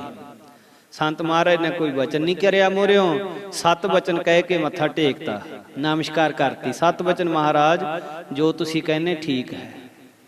ਮਹਾਂਪੁਰਖ ਆਪਣੇ ਆਸਣ ਤੇ ਵੀ ਨਹੀਂ ਗਏ, ਤੁਰ ਪਏ। ਬਾਬਾ ਈਸ਼ਰ ਸਿੰਘ ਜੀ ਬੜੀ ਕਾਹਲੀ ਦੇ ਨਾਲ ਸੰਤ ਇੰਦਰ ਸਿੰਘ ਗੁਣੀਏ ਨੂੰ ਕਹਿਣ ਲੱਗੇ, ਜਾ ਬਈ ਸੰਤਾਂ ਦੇ ਨਾਲ ਜਾ ਤੂੰ। ਹੁਣ ਇੱਕ ਸੇਵਾਦਾਰ ਨਾਲ ਲੈ ਕੇ ਬਾਬਾ ਇੰਦਰ ਸਿੰਘ ਜੀ ਨੂੰ ਨਾਲ ਲੈ ਕੇ ਤਾਂ ਸੰਤ ਮਹਾਰਾਜ ਰਾਤ ਨੂੰ ਹੀ ਡੇਰੇ ਵਿੱਚੋਂ ਤੁਰ ਪਏ। ਡੇਰੇ ਵਾਲੇ ਸਾਰੇ ਸੇਵਾਦਾਰ ਸੰਤ ਜਿੰਨੇ ਸੀਗੇ ਉਹ ਸਾਰੇ ਉਦਾਸ ਹੋ ਗਏ ਵੀ ਆਹ ਕਿਹੜਾ ਸਮਾਂ ਰਾਤ ਦਾ, ਬਾਬਾ ਜੀ ਨੇ ਬਚਨ ਕਰ ਦਿੱਤਾ ਤੁਸੀਂ ਡੇਰੇ 'ਚੋਂ ਚਲੇ ਜਾਓ, 1 ਸਾਲ ਨਾ ਡੇਰੇ ਮੁੜ ਕੇ ਆਇਓ। ਬੇਨਤੀਆਂ ਕਰਨ ਸਾਰੇ ਹੀ ਵੀ ਕਿਸੇ ਤਰ੍ਹਾਂ ਮਹਾਰਾਜ ਸੰਤ ਡੇਰਾ ਛੱਡ ਕੇ ਨਾ ਜਾਣ, ਅਸੀਂ 1 ਸਾਲ ਕਿਵੇਂ ਰਹਾਂਗੇ ਮਹਾਂਪੁਰਸ਼ਾਂ ਤੋਂ ਬਿਨਾਂ। ਪਰ ਮਹਾਂਪੁਰਖ ਬਾਬਾ ਈਸ਼ਰ ਸਿੰਘ ਜੀ ਦਾ ਕਦੇ ਬਚਨ ਨਹੀਂ ਸੀ ਟਾਲਦੇ ਹੁੰਦੇ। ਮਹਾਂਪੁਰਖ ਰਾਤ ਨੂੰ ਹੀ ਤੁਰ ਪਏ ਤਾਂ ਉਹਨਾਂ ਨੇ ਰਾਤ ਮੰਡੇਰਾਂ ਜਾ ਕੇ ਕੱਟੀ ਬਾਬਾ ਕਾਹਨਦਾਸ ਜੀ ਦੇ ਅਸਥਾਨ ਤੇ, ਜਿੱਥੇ ਬਾਬਾ ਕਾਹਨਦਾਸ ਜੀ ਮਹਾਰਾਜ ਤਾਂ ਸਰੀਰ ਕਰਕੇ ਸੱਚਖੰਡ ਜਾ ਚੁੱਕੇ ਸੀ ਤੇ ਉਹਨਾਂ ਦੇ ਧਰਮ ਸੁਪਤਨੀ ਬਜ਼ੁਰਗ ਸੀਗੇ, ਉਹ ਰਿਹਾ ਕਰਦੇ ਸੀ। ਉਹਨਾਂ ਕੋਲ ਜਾ ਕੇ ਮਹਾਂਪੁਰਖਾਂ ਨੇ ਰਾਤ ਕੱਟੀ। ਸੰਤਾਂ ਦੇ ਜਾਣ ਤੋਂ ਡੇਰੇ ਵਿੱਚ ਬਿਲਕੁਲ ਸੁੰਨ ਫੈਲ ਗਈ, ਐਦਾਂ ਲੱਗੇ ਜਿੱਦਾਂ ਡੇਰਾ ਵਸਦਾ ਹੀ ਨਹੀਂ ਹੁੰਦਾ। ਡੇਰੇ ਦੇ ਸਾਰੇ ਸੇਵਕਾਂ ਇਹ ਰਾਤ ਦੇ ਵਿਛੋੜੇ ਦੇ ਕਾਰਨ ਤੜਫਦਿਆਂ ਬਤੀਤ ਕੀਤੀ ਜਿਵੇਂ ਪਾਣੀ ਤੋਂ ਬਿਨਾਂ ਮੱਛੀ ਤੜਫਦੀ ਹੈ। ਪਾਣੀਆਂ ਬਿਨ ਮੀਨ ਤਲਫੈ, ਐਸੇ ਰਾਮ ਨਾਮਾਂ ਬਿਨ ਵਾਪਰੋ ਨਾਮਾ। ਐਦਾਂ ਸਾਰੇ ਸੇਵਾਦਾਰ ਤੜਫ ਰਹੇ ਸੀ। ਅੰਮ੍ਰਿਤ ਵੇਲਾ ਹੋਇਆ ਤਾਂ ਬੀਬੀ ਅਮਰ ਕੌਰ ਆਪਣੇ ਘਰੋਂ ਸੰਤਾਂ ਵਾਸਤੇ ਰੋਜ਼ ਭੋਜਨ ਤਿਆਰ ਕਰਕੇ ਲਿਆਉਂਦੇ ਸੀ। ਭੋਜਨ ਤਿਆਰ ਕਰਕੇ ਲਿਆਏ। ਅੰਮ੍ਰਿਤ ਵੇਲੇ ਕਿਹੜੇ ਵੇਲੇ ਬੀਬੀ ਜੀ ਉੱਠੇ ਹੋਣਗੇ, ਆਪਣੇ ਹੱਥੀਂ ਚੱਕੀ ਦੇ ਨਾਲ ਆਟਾ ਪੀਸਿਆ, ਬਾਣੀ ਪੜ੍ਹਦਿਆਂ ਆਟੇ ਦੇ ਪ੍ਰਸ਼ਾਦੇ ਤਿਆਰ ਕਰੇ, ਬੜੇ ਪ੍ਰੇਮ ਨਾਲ ਸਬਜ਼ੀ ਬਣਾਈ। ਔਰ ਮਹਾਂਪੁਰਖ ਮਾਹਾਂ ਦੇ ਭੱਲੇ ਨਹੀਂ ਸੀ ਛਕਦੇ, ਮੋਠਾਂ ਦੇ ਦਹੀਂ ਭੱਲੇ ਤਿਆਰ ਕੀਤੇ। ਬਾਣੀ ਪੜ੍ਹਦਿਆਂ ਕਈ ਤਰ੍ਹਾਂ ਦੇ ਭੋਜਨ ਬਣਾ ਕੇ ਜਿਸ ਵੇਲੇ ਆਏ, ਬਾਣੀ ਪੜ੍ਹਦੇ ਹੋਏ ਡੇਰੇ ਆ ਕੇ ਪਹਿਲਾਂ ਬਾਬਾ ਈਸ਼ਰ ਸਿੰਘ ਜੀ ਨੂੰ ਮੱਥਾ ਟੇਕਦੇ ਸੀ ਬੀਬੀ ਜੀ। ਜਦੋਂ ਆ ਕੇ ਨਮਸਕਾਰ ਕੀਤੀ, ਬਾਬਾ ਈਸ਼ਰ ਸਿੰਘ ਜੀ ਬੀਬੀ ਅਮਰ ਕੌਰ ਜੀ ਨੂੰ ਭਾਊ ਕਰਕੇ ਸੱਦਦੇ ਸੀ, ਭਾਊ ਜੀ ਕਰਕੇ। ਤਾਂ ਬੀਬੀ ਜੀ ਨੂੰ ਬਾਬਾ ਈਸ਼ਰ ਸਿੰਘ ਕਹਿੰਦੇ, ਭਾਊ ਸੰਤ ਤਾਂ ਰਾਤ ਹੀ ਚਲੇ ਗਏ, ਰੱਬ ਜੀ ਰਾਤ ਚਲੇ ਗਏ, ਕਿਤੇ ਪਤਾ ਨਹੀਂ ਕਿੱਥੇ ਗਏ ਆ। ਤਾਂ ਬੀਬੀ ਜੀ ਨੇ ਜਿਸ ਵੇਲੇ ਬਾਬਾ ਜੀ ਦੇ ਬਚਨ ਸੁਣੇ ਤਾਂ ਤਿੱਖੇ ਤੀਰ ਵਾਂਗੂ ਹਿਰਦੇ 'ਚ ਲੱਗੇ। ਉੱਚੀ ਸਾਰੀ ਚੀਕ ਮਾਰੀ ਵੀ ਮਹਾਂਪੁਰਸ਼ ਏਦਾਂ ਕਿੱਦਾਂ ਚਲੇ ਗਏ। ਇੱਕਦਮ ਰੋਂਦੀ ਹੋਈ ਬੀਬੀ ਅਮਰ ਕੌਰ ਬੀਬੀ ਰਾਧੋ ਦੇ ਕੋਲ ਆਈ। ਤਾਂ ਬੀਬੀ ਰਾਧੋ ਨੇ ਸੰਤਾਂ ਦੇ ਜਾਣ ਦੀ ਸਾਰੀ ਗੱਲ ਦੱਸੀ ਵੀ ਬਾਬਾ ਈਸ਼ਰ ਸਿੰਘ ਜੀ ਨੇ ਹੁਕਮ ਕੀਤਾ ਸੀ ਵੀ ਤੁਸੀਂ ਡੇਰਾ ਛੱਡ ਕੇ ਚਲੇ ਜਾਓ, 1 ਸਾਲ ਨਾ ਇੱਥੇ ਆਇਓ। ਇਹ ਸੁਣ ਕੇ ਬੀਬੀ ਅਮਰ ਕੌਰ ਬਹੁਤ ਜ਼ਿਆਦਾ ਵਿਰਾਗ ਦੇ ਵਿੱਚ ਬਾਬਾ ਈਸ਼ਰ ਸਿੰਘ ਜੀ ਨੂੰ ਵੀ ਗੁੱਸੇ ਦੇ ਵਿੱਚ, ਕ੍ਰੋਧ ਦੇ ਵਿੱਚ ਪਤਾ ਨਹੀਂ ਕਿਹੋ ਜਿਹੇ ਬਚਨ ਬੋਲੇ ਵੀ ਮਹਾਂਪੁਰਖੋ ਤੁਸੀਂ ਕਿਉਂ ਸੰਤਾਂ ਨੂੰ ਭੇਜ ਦਿੱਤਾ ਇਸ ਤਰ੍ਹਾਂ। ਬਾਝ ਪਿਆਰੇ ਆਪਣੇ ਬਿਰਹੀ ਨਾ ਤੀਰੋਧ, ਇਸ ਤਰ੍ਹਾਂ ਦਾ ਜਿਸ ਵੇਲੇ ਹਾਲ ਹੋ ਗਿਆ ਤੇ ਬਾਬਾ ਜੀ ਨੂੰ ਵੀ ਅਟਪਟੀਆਂ ਗੱਲਾਂ ਬੀਬੀ ਜੀ ਨੇ ਕਹਿਣੀਆਂ ਸ਼ੁਰੂ ਕਰ ਦਿੱਤੀਆਂ। ਤੇ ਚਿੱਤ ਦੇ ਵਿੱਚ ਬਾਬਾ ਜੀ ਨੇ ਇੱਕ ਵੀ ਗੱਲ ਨਹੀਂ ਰੱਖੀ ਤੇ ਪਤਾ ਸੀ ਵੀ ਇਹ ਤਾਂ ਪ੍ਰੇਮ ਦੀ ਖੇਡ ਹੈ। ਤੇ ਬੀਬੀ ਜੀ ਇੱਕਦਮ ਆਪਣੇ ਘਰ ਚਲੇ ਗਏ ਵਾਪਸ। ਰੋਂਦੇ ਕੁਰਲਾਉਂਦੇ ਜਿਸ ਵੇਲੇ ਘਰ ਪਹੁੰਚੇ ਤਾਂ ਘਰਦਿਆਂ ਨੇ ਜਿਸ ਵੇਲੇ ਇਹ ਹਾਲਤ ਦੇਖੀ ਤਾਂ ਸਾਰੇ ਪੁੱਛਣ ਵੀ ਗੱਲ ਕੀ ਹੋਈ, ਆਹ ਹਾਲ ਇੰਨਾ ਰੋ ਰਹੇ। ਤਾਂ ਬੀਬੀ ਨੇ ਕਿਹਾ ਵੀ ਮੇਰੇ ਸੰਤ ਰਾਤ ਕਿਸੇ ਪਾਸੇ ਚਲੇ ਗਏ। ਹੁਣ ਬੀਬੀ ਜੀ ਨੇ ਸੰਤਾਂ ਨੂੰ ਭਾਲਣ ਦੀ ਕੋਸ਼ਿਸ਼ ਕੀਤੀ। ਆਪਣੇ ਪਿੰਡੋਂ ਆਪਣੇ ਭਤੀਜੇ ਅਮਰ ਸਿੰਘ ਨੂੰ ਨਾਲ ਲਿਆ ਔਰ ਇੱਕ ਸਰਦਾਰ ਬਖਸ਼ੀਸ਼ ਸਿੰਘ ਉਹਨੂੰ ਨਾਲ ਲੈ ਕੇ ਤੇ ਮਹਾਂਪੁਰਖਾਂ ਨੂੰ ਭਾਲਣ ਤੁਰ ਪਏ। ਉਸ ਸਮੇਂ ਬੀਬੀ ਜੀ ਦੀ ਦਸ਼ਾ ਜਿਵੇਂ ਬਾਣੀ ਦਾ ਸ਼ਲੋਕ ਹੈ, ਵਿਛੋੜਾ ਸੁਣੇ ਦੁੱਖ ਵਿਣ ਡਿੱਠੇ ਮਰਿਓਦ, ਬਾਝ ਪਿਆਰੇ ਆਪਣੇ ਬਿਰਹੀ ਨਾ ਤੀਰੋਦ। ਸੰਤਾਂ ਦਾ ਧਿਆਨ ਧਰ ਕੇ ਇਸ ਤਰ੍ਹਾਂ ਦੇ ਸ਼ਲੋਕ ਪੜ੍ਹਦੀ ਹੋਈ ਬੀਬੀ ਤੁਰੀ ਜਾਂਦੀ। ਜੇ ਤੂੰ ਮਿੱਤਰ ਅਸਾਡੜਾ ਹਿਕ ਭੋਰੀ ਨਾ ਵਿਛੋੜ, ਜਿਉ ਮਹਿੰਜਾ ਤੋਂ ਮੋਹਿਆ ਕਦ ਪਸੀ ਜਾਨੀ ਤੋਹੇ। ਡੇਰੇ ਤੋਂ ਅਤੀ ਬਿਹਬਲ ਹੋ ਕੇ ਬੀਬੀ ਜੀ ਤੁਰੇ। ਇਸ ਤਰ੍ਹਾਂ ਬੀਬੀ ਜੀ ਦੀ ਦਸ਼ਾ ਤੱਕ ਕੇ ਬਾਬਾ ਜੀ ਜੋ ਕਿ ਅੰਤਰਾਤਮੇ ਸਰਬੱਗ ਸੀਗੇ, ਅੰਤਰਜਾਮੀ ਸੀ ਬਾਬਾ ਈਸ਼ਰ ਸਿੰਘ ਜੀ, ਉਹਨਾਂ ਨੇ 2 ਸਿੰਘਾਂ ਨੂੰ, ਭਾਈ ਮੇਹਰ ਸਿੰਘ ਤੇ ਇੱਕ ਹੋਰ ਸਿੰਘ, ਇਹਨਾਂ ਨੂੰ ਛੇਤੀ ਨਾਲ ਤਿਆਰ ਕਰਕੇ ਕਿਹਾ ਵੀ ਸੰਤ ਟਾਂਡੇ ਬੈਠੇ ਆ ਤੇ ਜਾ ਕੇ ਸੰਤਾਂ ਨੂੰ ਕਹੋ ਵੀ ਤੁਹਾਨੂੰ 1 ਸਾਲ ਬਾਹਰ ਰਹਿਣ ਦੀ ਲੋੜ ਨਹੀਂ ਤੇ ਸਾਡਾ ਹੁਕਮ ਆ ਵੀ ਤੁਸੀਂ ਹੁਣੇ ਡੇਰੇ ਵਾਪਸ ਆਓ। ਵੀ ਜਿਹੜੇ ਤੁਹਾਡੇ ਪ੍ਰੇਮੀ ਹੈ ਆਪ ਜੀ ਦਾ ਵਿਛੋੜਾ ਝੱਲ ਨਹੀਂ ਸਕਦੇ ਤੇ ਸਾਡੀ ਆਗਿਆ ਹੈ ਵੀ ਤੁਸੀਂ ਵਾਪਸ ਆਓ। ਬਾਬਾ ਜੀ ਦਾ ਹੁਕਮ ਲੈ ਕੇ ਇਹ ਦੋਨੋਂ ਸਿੰਘ ਡੇਰੇ ਤੋਂ ਚੱਲ ਪਏ। ਉਧਰੋਂ ਬੀਬੀ ਅਮਰ ਕੌਰ, ਅਮਰ ਸਿੰਘ, ਬਖਸ਼ੀਸ਼ ਸਿੰਘ ਇਹ ਚੱਲ ਕੇ ਮੇਘੋਵਾਲ ਵਿਖੇ ਬਾਬਾ ਈਸ਼ਰ ਦਾਸ ਜੀ ਦੇ ਡੇਰੇ ਆਏ। ਬਾਬਾ ਈਸ਼ਰ ਦਾਸ ਜੀ ਦੇ ਡੇਰੇ ਆ ਕੇ ਮਹਾਂਪੁਰਸ਼ਾਂ ਨੂੰ ਨਮਸਕਾਰ ਕੀਤੀ। ਬਾਬਾ ਈਸ਼ਰ ਦਾਸ ਜੀ ਨੇ ਬੜਾ ਪ੍ਰੇਮ ਜਣਾਇਆ ਵੀ ਆਖਿਆ ਬੱਚਿਓ ਕੋ ਪ੍ਰਸ਼ਾਦਾ ਪਾਣੀ ਛਕੋ। ਬਾਬਾ ਈਸ਼ਰ ਦਾਸ ਜੀ ਮਹਾਰਾਜ ਕਬੀਰ ਪੰਥੀ, ਕੀਸਾ ਪੰਥੀਆਂ ਦੇ ਵਿੱਚੋਂ ਬਹੁਤ ਬ੍ਰਹਮ ਗਿਆਨੀ ਅਵਸਥਾ ਵਾਲੇ ਸਾਧੂ ਹੋਏ ਆ ਔਰ ਮਹਾਂਪੁਰਖ ਬਾਬਾ ਜਵਾਲਾ ਸਿੰਘ ਜੀ ਦੇ ਨਾਲ ਬਾਬਾ ਈਸ਼ਰ ਦਾਸ ਜੀ ਦਾ ਬਹੁਤ ਪਿਆਰ ਸੀ।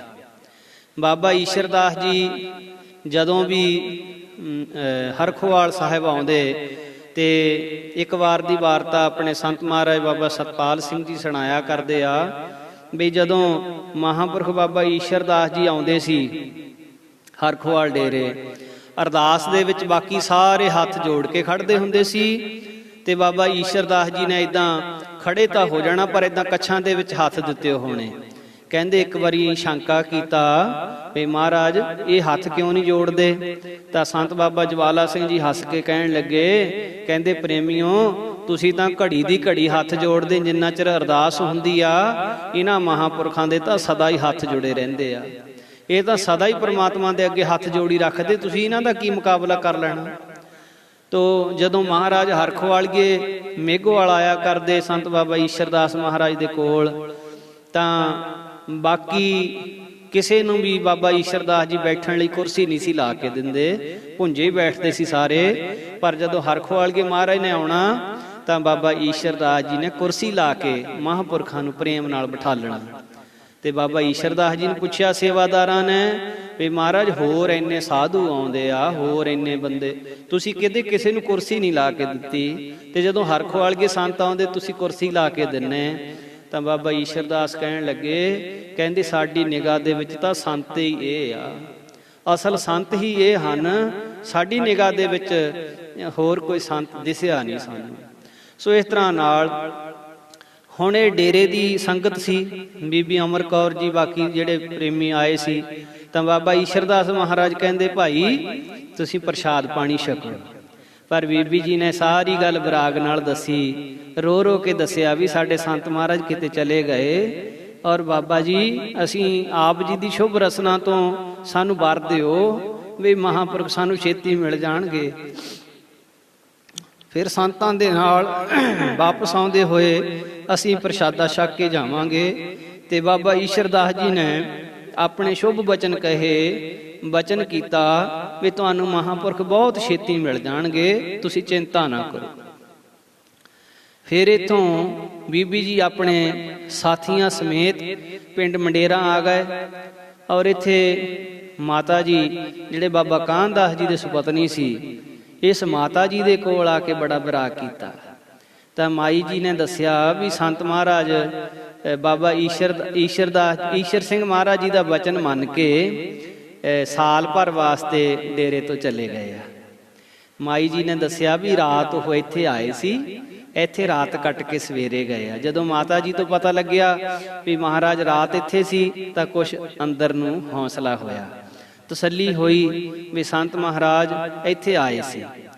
ਤੇ ਉਸ ਵਕਤ ਫਿਰ ਮਾਤਾ ਜੀ ਨੂੰ ਵੀ ਬਹੁਤ ਸੋਝੀ ਸੀ, ਗਿਆਨਵਾਨ ਸੀਗੇ ਬਾਬਾ ਕਾਹਨਦਾਸ ਮਹਾਰਾਜ ਜੀ ਦੇ ਘਰੋਂ ਮਾਤਾ ਜੀ ਸੀ ਜਿਹੜੇ। ਤੇ ਕਹਿਣ ਲੱਗੇ ਤੁਸੀਂ ਹੁਣ ਹੋਰ ਨਾ ਕਿਤੇ ਵੀ ਜਾਓ, ਤੁਸੀਂ ਸਿੱਧੇ ਟਾਂਡੇ ਚਲੇ ਜਾਓ, ਮਹਾਂਪੁਰਸ਼ ਟਾਂਡੇ ਬੈਠੇ ਆ ਤੇ ਤੁਸੀਂ ਉੱਥੇ ਜਾ ਕੇ ਮਿਲੋ ਉਹਨਾਂ ਨੂੰ। ਹੁਣ ਇਹਨਾਂ ਨੇ ਉੱਥੋਂ ਤਿਆਰੀ ਕੀਤੀ ਟਾਂਡੇ ਨੂੰ। ਕਿਸੇ ਤਰ੍ਹਾਂ ਪਰਮੇਸ਼ਰ ਨੇ ਨੇਤ ਐਸੀ ਬਣਾਈ ਵੀ ਇਹਨਾਂ ਨੂੰ ਮੋਟਰ ਗੱਡੀ ਮਿਲ ਗਈ ਜਾਣ ਵਾਸਤੇ।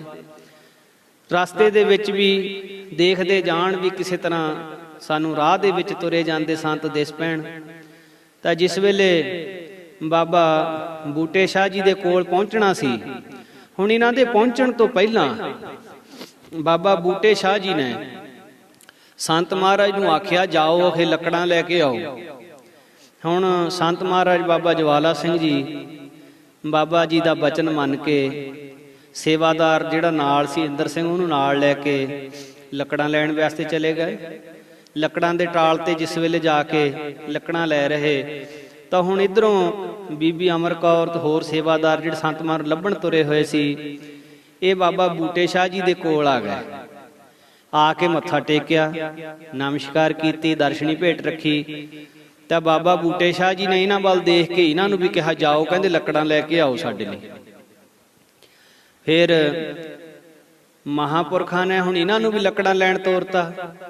ਇਹ ਵੀ ਜਿਸ ਵੇਲੇ ਲੱਕੜਾਂ ਲੈਣ ਟਾਲ ਤੇ ਆਏ ਤਾਂ ਉੱਥੇ ਸੰਤ ਮਹਾਰਾਜ ਦੇ ਦਰਸ਼ਨ ਹੋਏ। ਧੰਨ ਸੋ ਵੇਲਾ ਘੜੀ ਧੰਨ, ਧੰਨ ਮੂਰਤ ਪਲਸਾਰ, ਧੰਨ ਸੋ ਦਿਨ ਸੰਜੋਗੜਾ, ਜਿਤ ਡਿਠਾ ਗੁਰਦਰਸਾਰ। ਬੜੇ ਵਿਰਾਗ ਦੇ ਨਾਲ ਬੀਬੀ ਅਮਰ ਕੌਰ ਨੇ ਸੰਤ ਮਹਾਰਾਜ ਦੇ ਚਰਨਾਂ ਤੇ ਨਮਸਕਾਰ ਕੀਤੀ, ਰੋ ਰੋ ਕੇ ਚਰਨ ਧੋ ਦਿੱਤੇ। ਕੰਠ ਰੁਕ ਗਿਆ, ਗੱਲ ਨਾ ਹੋਵੇ। ਸੰਤਾਂ ਨੇ ਆਪਣੇ ਚਰਨਾਂ ਤੋਂ ਉਠਾ ਕੇ ਹੱਸ ਕੇ ਕਿਰਪਾ ਦ੍ਰਿਸ਼ਟੀ ਦਾ ਮੀਂਹ ਵਰਸਾਇਆ ਔਰ ਵਿਛੋੜੇ ਦੀ ਅਗਨੀ ਨੂੰ ਸ਼ਾਂਤ ਕੀਤਾ। ਉਸ ਸਮੇਂ ਬਾਬਾ ਈਸ਼ਰ ਸਿੰਘ ਜੀ ਮਹਾਰਾਜ ਦੇ ਭੇਜੇ ਹੋਏ ਸਿੰਘ ਵੀ ਸੰਤ ਮੇਹਰ ਸਿੰਘ ਹੁਣੀ ਡੇਰੇ ਤੋਂ ਆ ਗਏ ਤੇ ਉਹਨਾਂ ਨੇ ਆ ਕੇ ਬੇਨਤੀ ਕੀਤੀ, ਮਹਾਂਪੁਰਖੋ ਬਾਬਾ ਈਸ਼ਰ ਸਿੰਘ ਜੀ ਨੇ ਹੁਕਮਨਾਮਾ ਭੇਜਿਆ, ਹੁਕਮ ਕੀਤਾ ਵੀ ਹੁਣ ਤੁਹਾਨੂੰ ਬਾਹਰ ਰਹਿਣ ਦੀ ਕਿਤੇ ਲੋੜ ਨਹੀਂ, ਡੇਰੇ ਵਾਪਸ ਆ ਜਾਓ। ਤਾਂ ਉਸ ਵੇਲੇ ਮਹਾਂਪੁਰਖਾਂ ਨੇ ਇੰਤਜ਼ਾਮ ਕਰਾਇਆ, ਸੇਵਾਦਾਰਾਂ ਨੂੰ ਕਹਾ ਕੇ ਫਿਰ ਉੱਥੋਂ ਇੱਕ ਬੱਸ ਦਾ ਇੰਤਜ਼ਾਮ ਕਰਕੇ ਇਹ ਸਾਰੀ ਸੰਗਤ ਨੂੰ ਨਾਲ ਲੈ ਕੇ ਮਹਾਂਪੁਰਖ ਉੱਥੋਂ ਤੁਰੇ। ਉੱਥੋਂ ਚੱਲੇ ਤੇ ਪਹਿਲਾਂ ਫਿਰ ਮੰਡੇਰਾਂ ਆ ਕੇ ਤੇ ਬਾਬਾ ਕਾਨਦਾਸ ਜੀ ਮਹਾਰਾਜ ਦੇ ਸਥਾਨ ਤੇ ਆ ਕੇ ਨਮਸਕਾਰਾਂ ਕੀਤੀਆਂ, ਸ਼ੁਕਰਾਨਾ ਕਰਿਆ। ਫਿਰ ਸਾਰਾ ਜਥਾ ਫਿਰ ਮਹਾਂਪੁਰਖਾਂ ਕੋਲ ਮੇਘੋਵਾਲ ਆਏ। ਮੇਘੋਵਾਲ ਆ ਕੇ ਬਾਬਾ ਈਸ਼ਰਦਾਸ ਮਹਾਰਾਜ ਨੂੰ ਨਮਸਕਾਰ ਕੀਤੀ ਸਾਰਿਆਂ ਨੇ ਔਰ ਇੱਥੇ ਪ੍ਰਸ਼ਾਦਾ ਛਕਿਆ। ਜੋ ਬਚਨ ਕਰਕੇ ਗਏ ਸੀ ਵੀ ਸੰਤ ਮਹਾਰਾਜ ਮਿਲ ਪੈਣ ਤੇ ਪ੍ਰਸ਼ਾਦਾ ਤੁਹਾਡੇ ਕੋਲ ਆ ਕੇ ਛਕਾਂਗੇ, ਇੱਥੇ ਆ ਕੇ ਪ੍ਰਸ਼ਾਦਾ ਛਕਿਆ ਤੇ ਵਾਪਸ ਜਿਸ ਵੇਲੇ ਡੇਰੇ ਹਰਖਵਾਲ ਪਹੁੰਚੇ ਤਾਂ ਜਾ ਕੇ ਬਾਬਾ ਈਸ਼ਰ ਸਿੰਘ ਮਹਾਰਾਜ ਨੂੰ ਸੰਤ ਮਹਾਰਾਜ ਨੇ ਨਮਸਕਾਰ ਕੀਤੀ ਜਾ ਕੇ। ਤਾਂ ਬਾਬਾ ਈਸ਼ਰ ਸਿੰਘ ਮਹਾਰਾਜ ਕਹਿਣ ਲੱਗੇ, ਤੁਹਾਨੂੰ ਹੁਣ ਸਾਲ ਰਹਿਣ ਦੀ ਨਹੀਂ ਕਿਤੇ ਵੀ ਲੋੜ, ਤੁਸੀਂ ਮੱਸਿਆ ਦੀ ਮੱਸਿਆ ਤਰਨ ਤਾਰਨ ਹਮੇਸ਼ਾ ਜਾਇਆ ਕਰੋ। ਤਰਨ ਤਾਰਨ ਸਾਹਿਬ ਦਾ ਜਾਣਾ ਨਹੀਂ ਤੁਸੀਂ ਛੱਡਣਾ, ਤਰਨ ਤਾਰਨ ਸਾਹਿਬ ਜਾ ਕੇ ਲੰਗਰ ਲਾਇਆ ਕਰੋ ਤੇ ਹਰੇਕ ਮੱਸਿਆ ਉੱਥੇ ਜਾ ਆਇਆ ਕਰੋ, ਉੱਦਾਂ ਤੁਹਾਨੂੰ ਹੁਣ ਕਿਤੇ ਬਾਹਰ ਰਹਿਣ ਦੀ ਲੋੜ ਨਹੀਂ ਹੈ।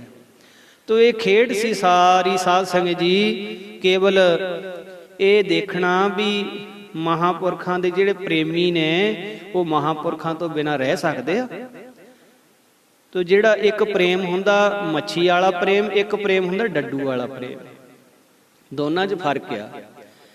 ਡੱਡੂ ਜਿਹੜਾ ਆ ਉਹ ਪਾਣੀ ਦੇ ਵਿੱਚ ਵੀ ਜੀਂਦਾ ਰਹਿੰਦਾ ਆ ਤੇ ਪਾਣੀ ਦੇ ਬਾਹਰ ਵੀ ਜੀਂਦਾ ਰਹਿੰਦਾ। ਉਹਨੂੰ ਚਾਹੇ ਪਾਣੀ ਹੋਵੇ ਚਾਹੇ ਪਾਣੀ ਤੋਂ ਬਾਹਰ ਹੋਵੇ, ਉਹ ਜਿਉਂਦਾ ਰਹਿ ਸਕਦਾ। ਜਿਹੜੀ ਮੱਛੀ ਆ ਉਹ ਪਾਣੀ ਤੋਂ ਬਿਨਾਂ ਨਹੀਂ ਰਹਿ ਸਕਦੀ। ਤੇ ਇਸ ਕਰਕੇ ਗੁਰਬਾਣੀ ਵਿੱਚ ਜਿੱਥੇ ਵੀ ਪ੍ਰਮਾਣ ਆਇਆ ਮੱਛੀ ਦਾ ਆਇਆ, ਡੱਡੂ ਦਾ ਪ੍ਰਮਾਣ ਨਹੀਂ ਕਿਤੇ ਵੀ ਆਇਆ। ਡੱਡੂ ਵਰਗੀ ਪ੍ਰੀਤ ਪਾਉਣ ਲਈ ਨਹੀਂ ਕਿਹਾ ਕਿਤੇ ਵੀ ਮਹਾਰਾਜ ਨੇ, ਮੱਛੀ ਵਰਗੀ ਪ੍ਰੀਤ ਪਾਉਣ ਵਾਸਤੇ ਮਹਾਰਾਜ ਨੇ ਹੁਕਮ ਕੀਤਾ ਵੀ ਜੇ ਤੂੰ ਪ੍ਰੀਤ ਪਾਉਣੀ ਆ ਨਾ ਤਾਂ ਮੱਛੀ ਵਰਗੀ ਪ੍ਰੀਤ ਕਰੀ ਆਪਣੇ ਗੁਰੂ ਦੇ ਨਾਲ। ਵੀ ਮੱਛੀ ਜਿਵੇਂ ਪਾਣੀ ਤੋਂ ਵਿਛੜ ਕੇ ਮਰ ਜਾਂਦੀ ਆ, ਜਿਉਂਦੀ ਨਹੀਂ ਹੈ, ਏਦਾਂ ਦਾ ਪਿਆਰ ਆਪਣੇ ਗੁਰੂ ਨਾਲ ਕਰੀ ਜੇ ਕਰਨਾ ਹੋਇਆ ਤਾਂ। ਤੋ ਇਸ ਤਰ੍ਹਾਂ ਨਾਲ ਇਹ ਪ੍ਰੇਮ ਦੀ ਖੇਡ ਹੈ। ਸੋ ਬਹੁਤ ਭਾਵਨਾ ਵਾਲੀ ਸਾਖੀ ਇਹ ਅੱਜ ਆਪ ਜੀ ਨੇ ਸਰਵਣ ਕੀਤੀ। ਧੰਨ ਬੀਬੀ ਅਮਰ ਕੌਰ ਜੀ ਸੀਗੇ ਜਿਨ੍ਹਾਂ ਦਾ ਸੰਤ ਮਹਾਰਾਜ ਨਾਲ ਇੰਨਾ ਪ੍ਰੇਮ ਸੀ, ਤੇ ਧੰਨ ਸੰਤ ਮਹਾਰਾਜ ਸੀਗੇ ਜਿਨ੍ਹਾਂ ਦੇ ਪ੍ਰੇਮੀ ਐਡੇ ਐਡੇ ਸ਼ਰਧਾ ਵਾਲੇ ਸੀਗੇ। ਕਮਾਈ ਧੰਨ ਸੰਤ ਬਾਬਾ ਜਵਾਲਾ ਸਿੰਘ ਜੀ ਦੀ, ਧੰਨ ਕਮਾਈ ਸੰਤ ਬਾਬਾ ਈਸ਼ਰ ਸਿੰਘ ਮਹਾਰਾਜ ਦੀ, ਤੇ ਧੰਨ ਕਮਾਈ ਬੀਬੀ ਅਮਰ ਕੌਰ ਜੀ ਦੀ। ਇੰਨਾ ਪ੍ਰੇਮ। ਤੇ ਜੇ ਗੁਰਬਾਣੀ ਦੇ ਵਿੱਚ ਲਿਖਣ ਜਿਨ ਪ੍ਰੇਮ ਕੀਓ ਤਿਨ ਹੀ ਪ੍ਰਭ, ਇਹੋ ਜਿਹਾ ਪ੍ਰੇਮ ਹੈ ਜਿੱਥੇ ਫਿਰ ਹੋਰ ਗਾਂ ਦੀ ਗੱਲ ਹੀ ਨਾ ਕੋਈ ਵੀ ਰਹੇ। ਤੋ ਇਸ ਤਰ੍ਹਾਂ ਨਾਲ ਮਹਾਂਪੁਰਖਾਂ ਦੀਆਂ ਸਾਖੀਆਂ। ਸੋ ਪਿੰਡ ਧਨੌਲੀ ਸਰਦਾਰ ਵਤਨ ਸਿੰਘ, ਸੋ ਇਸ ਤਰ੍ਹਾਂ ਨਾਲ ਇਹਨਾਂ ਦੇ ਘਰ ਬੀਬੀ ਬਚਿੰਤ ਕੌਰ, ਇਹਦੇ ਮਨ ਵਿੱਚ ਵੀ ਸੰਤਾਂ ਤੇ ਬਹੁਤ ਸ਼ਰਧਾ ਸੀ। ਬੀਬੀ ਅਮਰ ਕੌਰ ਜੀ ਨੂੰ ਨਾਲ ਲੈ ਕੇ ਡੇਰੇ ਆਏ। ਸੰਤਾਂ ਦੇ ਚਰਨਾਂ ਤੇ ਬੜੀ ਸ਼ਰਧਾ ਨਿਮਰਤਾ ਨਾਲ ਮੱਥਾ ਟੇਕਿਆ। ਇਸ ਬੀਬੀ ਨੇ ਭੇਟਾ ਵੀ ਸੰਤਾਂ ਦੇ ਚਰਨਾਂ 'ਚ ਹਾਜ਼ਰ ਕੀਤੀ ਤੇ ਬੀਬੀ ਅਮਰੋ ਨੂੰ ਵਕੀਲ ਬਣਾ ਕੇ, ਵਸੀਠ ਬਣਾ ਕੇ ਸੰਤਾਂ ਅੱਗੇ ਬੇਨਤੀ ਕੀਤੀ, ਇਹ ਪਿਤਾ ਜੀ ਇਸ ਬੀਬੀ ਦੇ ਘਰ ਕਿਰਪਾ ਕਰੋ, ਪੁੱਤਰ ਦੀ ਦਾਤ ਬਖਸ਼ੋ। ਸੰਤਾਂ ਨੇ ਹੁਕਮ ਕੀਤਾ, ਏਦਾਂ ਕਰੋ ਇਸ ਬੀਬੀ ਨੂੰ ਬਾਬਾ ਈਸ਼ਰ ਸਿੰਘ ਮਹਾਰਾਜ ਦੇ ਕੋਲ ਲੈ ਜਾਓ, ਬਾਬਾ ਜੀ ਤੋਂ ਹੁਕਮ ਲਵਾ ਲਓ। ਤਾਂ ਬੀਬੀ ਅਮਰ ਕੌਰ ਸੰਤਾਂ ਦਾ ਹੁਕਮ ਮੰਨ ਕੇ ਉਸ ਬੀਬੀ ਬਚਿੰਤ ਕੌਰ ਨੂੰ ਨਾਲ ਲੈ ਕੇ ਤੇ ਬਾਬਾ ਈਸ਼ਰ ਸਿੰਘ ਮਹਾਰਾਜ ਦੇ ਕੋਲ ਆ ਗਏ। ਨਮਸਕਾਰ ਕੀਤੀ ਤੇ ਬਾਬਾ ਜੀ ਦੇ ਕੋਲ ਬੇਨਤੀ ਕੀਤੀ। ਬੀਬੀ ਅਮਰ ਕੌਰ ਨੇ ਬਈ ਸੰਤਾਂ ਨੇ ਇਸ ਬੀਬੀ ਨੂੰ ਤੁਹਾਡੇ ਕੋਲ ਭੇਜਿਆ ਜੀ, ਤੇ ਕਿਰਪਾ ਕਰੋ ਇਸ ਬੀਬੀ ਨੂੰ ਪੁੱਤਰ ਦੀ ਦਾਤ ਬਖਸ਼ੋ।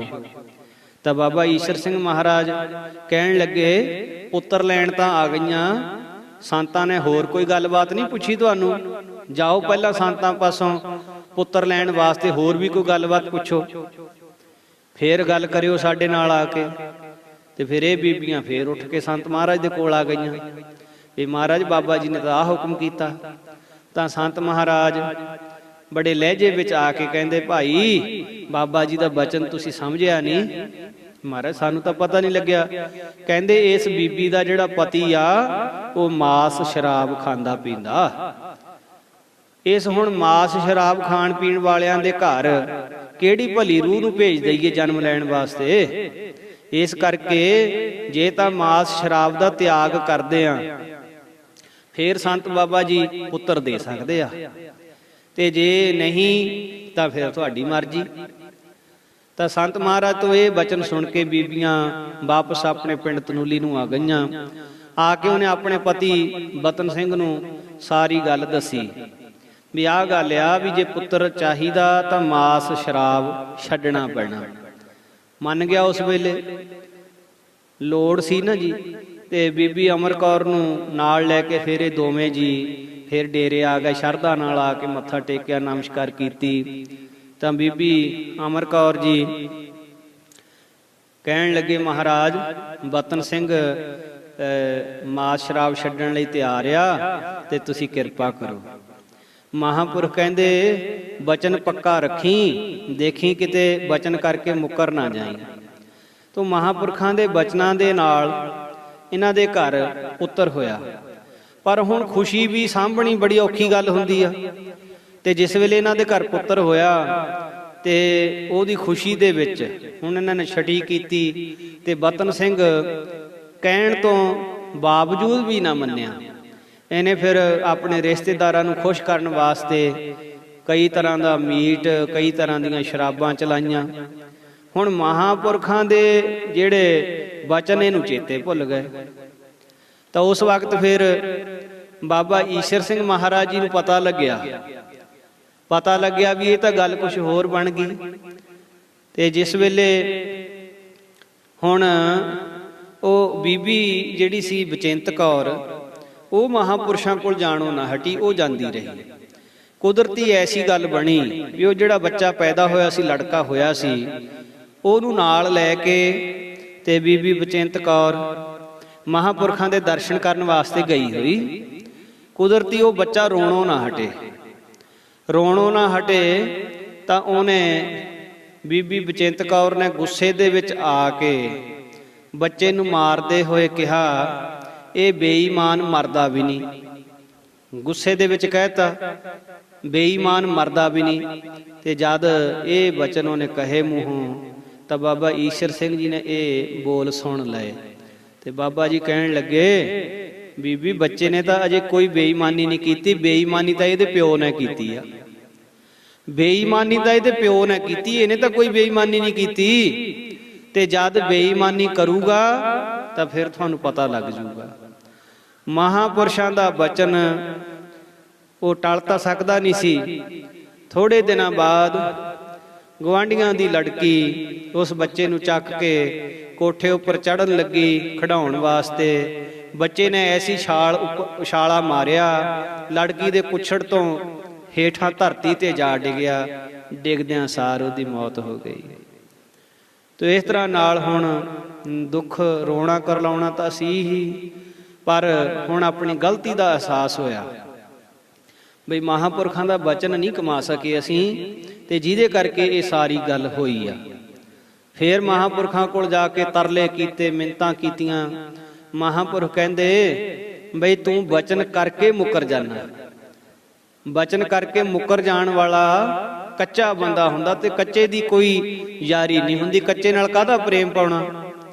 ਪਰ ਇਹਨੇ ਫਿਰ ਬੇਨਤੀ ਕੀਤੀ, ਤਰਲੇ ਕੀਤੇ, ਹੇ ਮਹਾਰਾਜ ਕਿਰਪਾ ਕਰੋ, ਅਸੀਂ ਅੱਗੇ ਤੋਂ ਹਮੇਸ਼ਾ ਵਾਸਤੇ ਇਸ ਗੱਲ ਦਾ ਖਿਆਲ ਰੱਖਾਂਗੇ। ਫਿਰ ਇਹਨਾਂ ਦੇ ਘਰ ਮਹਾਂਪੁਰਸ਼ਾਂ ਦੇ ਬਚਨਾਂ ਦੇ ਨਾਲ, ਬਖਸ਼ਿਸ਼ ਦੇ ਨਾਲ ਪੁੱਤਰ ਦੀ ਦਾਤ ਪ੍ਰਾਪਤ ਹੋਈ। ਸੋ ਇਸ ਤਰ੍ਹਾਂ ਨਾਲ ਮਹਾਂਪੁਰਖਾਂ ਦੀਆਂ ਕਥਾ ਕਹਾਣੀਆਂ, ਮਹਾਂਪੁਰਸ਼ਾਂ ਦੇ ਬਿਰਤਾਂਤ ਹਨ। ਸਾਧ ਸੰਗਤ ਜੀ, ਜੇ ਬਾਣੀ ਕਹਿੰਦੀ ਸੰਤ ਅਨੰਤ ਹੈ ਅੰਤਰ ਨਾਹੀ, ਸੰਤਾਂ ਵਿੱਚ ਤੇ ਪ੍ਰਮਾਤਮਾ 'ਚ ਕੋਈ ਫਰਕ ਨਹੀਂ ਹੁੰਦਾ। ਤੇ ਸਤ ਬਚਨ ਹੈ ਸਾਧ ਸੰਗਤ, ਗੁਰਬਾਣੀ ਵਿੱਚ ਝੂਠ ਨਹੀਂ ਲਿਖਿਆ ਹੋਇਆ। ਇਹ ਠੀਕ ਹੈ ਸਾਡੇ ਵਰਗੇ ਇਸ ਬਾਣੇ ਨੂੰ ਧਾਰਨ ਕਰਕੇ, ਇਸ ਪਹਿਰਾਵੇ ਨੂੰ ਧਾਰਨ ਕਰਕੇ ਅਨੇਕ ਤਰ੍ਹਾਂ ਦੇ ਕੁਕਰਮ ਕਰਦੇ ਹੋਣਗੇ, ਪਰ ਸਾਡੇ ਵਰਗੇ ਕੁਕਰਮੀਆਂ ਵੱਲ ਵੇਖ ਕੇ ਜੇ ਕੋਈ ਪੂਰਨ ਪੁਰਖਾਂ ਦੀ ਨਿੰਦਿਆ ਕਰਦਾ ਹੈ, ਪੂਰਨ ਪੁਰਖਾਂ ਨੂੰ ਮੰਦੇ ਬਚਨ ਬੋਲਦਾ ਹੈ, ਤਾਂ ਇਹ ਬਹੁਤ ਵੱਡੀ ਗਲਤੀ ਹੈ, ਬਹੁਤ ਵੱਡਾ ਭੁਲੇਖਾ ਹੈ। ਸਦਾ ਵਾਸਤੇ ਸਾਧ ਸੰਗਤ ਜੀ, ਜੇ ਕਿਸੇ ਸਤਿਪੁਰਸ਼ ਦਾ ਸਤਿਕਾਰ ਨਹੀਂ ਕਰ ਸਕਦੇ ਤੇ ਨਿਰਾਦਰ ਵੀ ਨਾ ਕਰੀਏ, ਨਿਮ ਕੇ ਰਹੀਏ, ਮਹਾਂਪੁਰਖਾਂ ਦੇ ਅੱਗੇ ਹਮੇਸ਼ਾ ਝੁਕ ਕੇ ਰਹੀਏ, ਕਿਉਂਕਿ ਗੁਰਬਾਣੀ ਨੇ ਮਹਾਂਪੁਰਖਾਂ ਵਿੱਚ ਤੇ ਰੱਬ 'ਚ ਕੋਈ ਫਰਕ ਨਹੀਂ ਰੱਖਿਆ। ਸੋ ਆਓ ਜੀ, ਤਨਿਕ ਸੇਵਾ ਅੱਜ ਦੀ ਪ੍ਰਵਾਨ ਕਰਿਓ। ਹੋਈਆਂ ਬੇਅੰਤ ਭੁੱਲਾਂ ਦੀ ਮੁਆਫੀ ਬਖਸ਼ ਦੇਣੀ ਜੀ। ਗੁਰੂ ਸਾਹਿਬ ਕਿਰਪਾ ਕਰਨ, ਸਾਰਿਆਂ ਨੂੰ ਆਪਣੇ ਚਰਨੀ ਲਾ ਕੇ ਰੱਖਣ। ਮਹਾਰਾਜ ਦੇ ਪਿਆਰਿਆਂ ਦਾ ਪਿਆਰ ਹਿਰਦੇ ਵਿੱਚ ਵਸਿਆ ਰਵੇ। ਆਓ 2-4 ਮਿੰਟ ਜਿਹੜੇ ਹੈਗੇ ਨੇ ਆਪਾਂ ਗੁਰਮੰਤਰ ਦਾ ਜਾਪ ਕਰੀਏ, ਫਿਰ ਸਮਾਪਤੀ ਕਰੀਏ। ਵਾਹਿਗੁਰੂ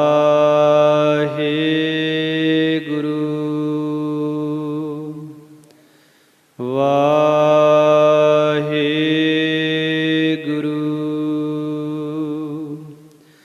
ਵਾਹਿਗੁਰੂ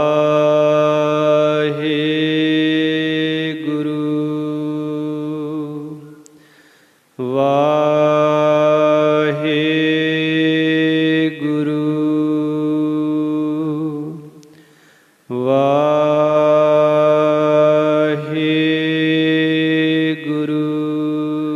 ਵਾਹਿਗੁਰੂ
ਬਿਹਾਗੜਾ ਮਹੱਲਾ ਪੰਜਵਾਂ। ਛੰਤ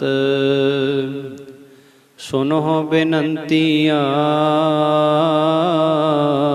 ਸੁਆਮੀ ਮੇਰੇ RAM। ਕੋਟ ਅਪਰਾਧ ਪਰੇ, ਪੀ ਤੇਰੇ ਚੇਰੇ RAM। ਦੁਖ ਹਰਨ ਕਿਰਪਾ ਕਰਨ ਮੋਹਨ, ਕਲ ਕਲੇਸਹਿ ਭੰਜਨਾ। ਸਰਣ ਤੇਰੀ ਰਖ ਲਿਹੋ ਮੇਰੀ, ਸਰਬ ਮੈਂ ਨਿਰੰਜਨਾ। ਸੁਨਤ ਪੇਖਤ ਸੰਗ ਸਭ ਕੈ, ਪ੍ਰਭ ਨੇਰ ਹੂੰ ਤੇ ਨੇਰੇ। ਅਰਦਾਸ ਨਾਨਕ ਸੁਣ ਸੁਆਮੀ, ਰਖ ਲਿਹੋ ਘਰ ਕੇ ਚੇਰੇ। ਅਰਦਾਸ ਨਾਨਕ ਸੁਣ ਸੁਆਮੀ, ਰਖ ਲਿਹੋ ਘਰ ਕੇ ਚੇਰੇ। ਵਾਹਿਗੁਰੂ ਜੀ ਕਾ ਖਾਲਸਾ, ਵਾਹਿਗੁਰੂ ਜੀ ਕੀ ਫਤਿਹ।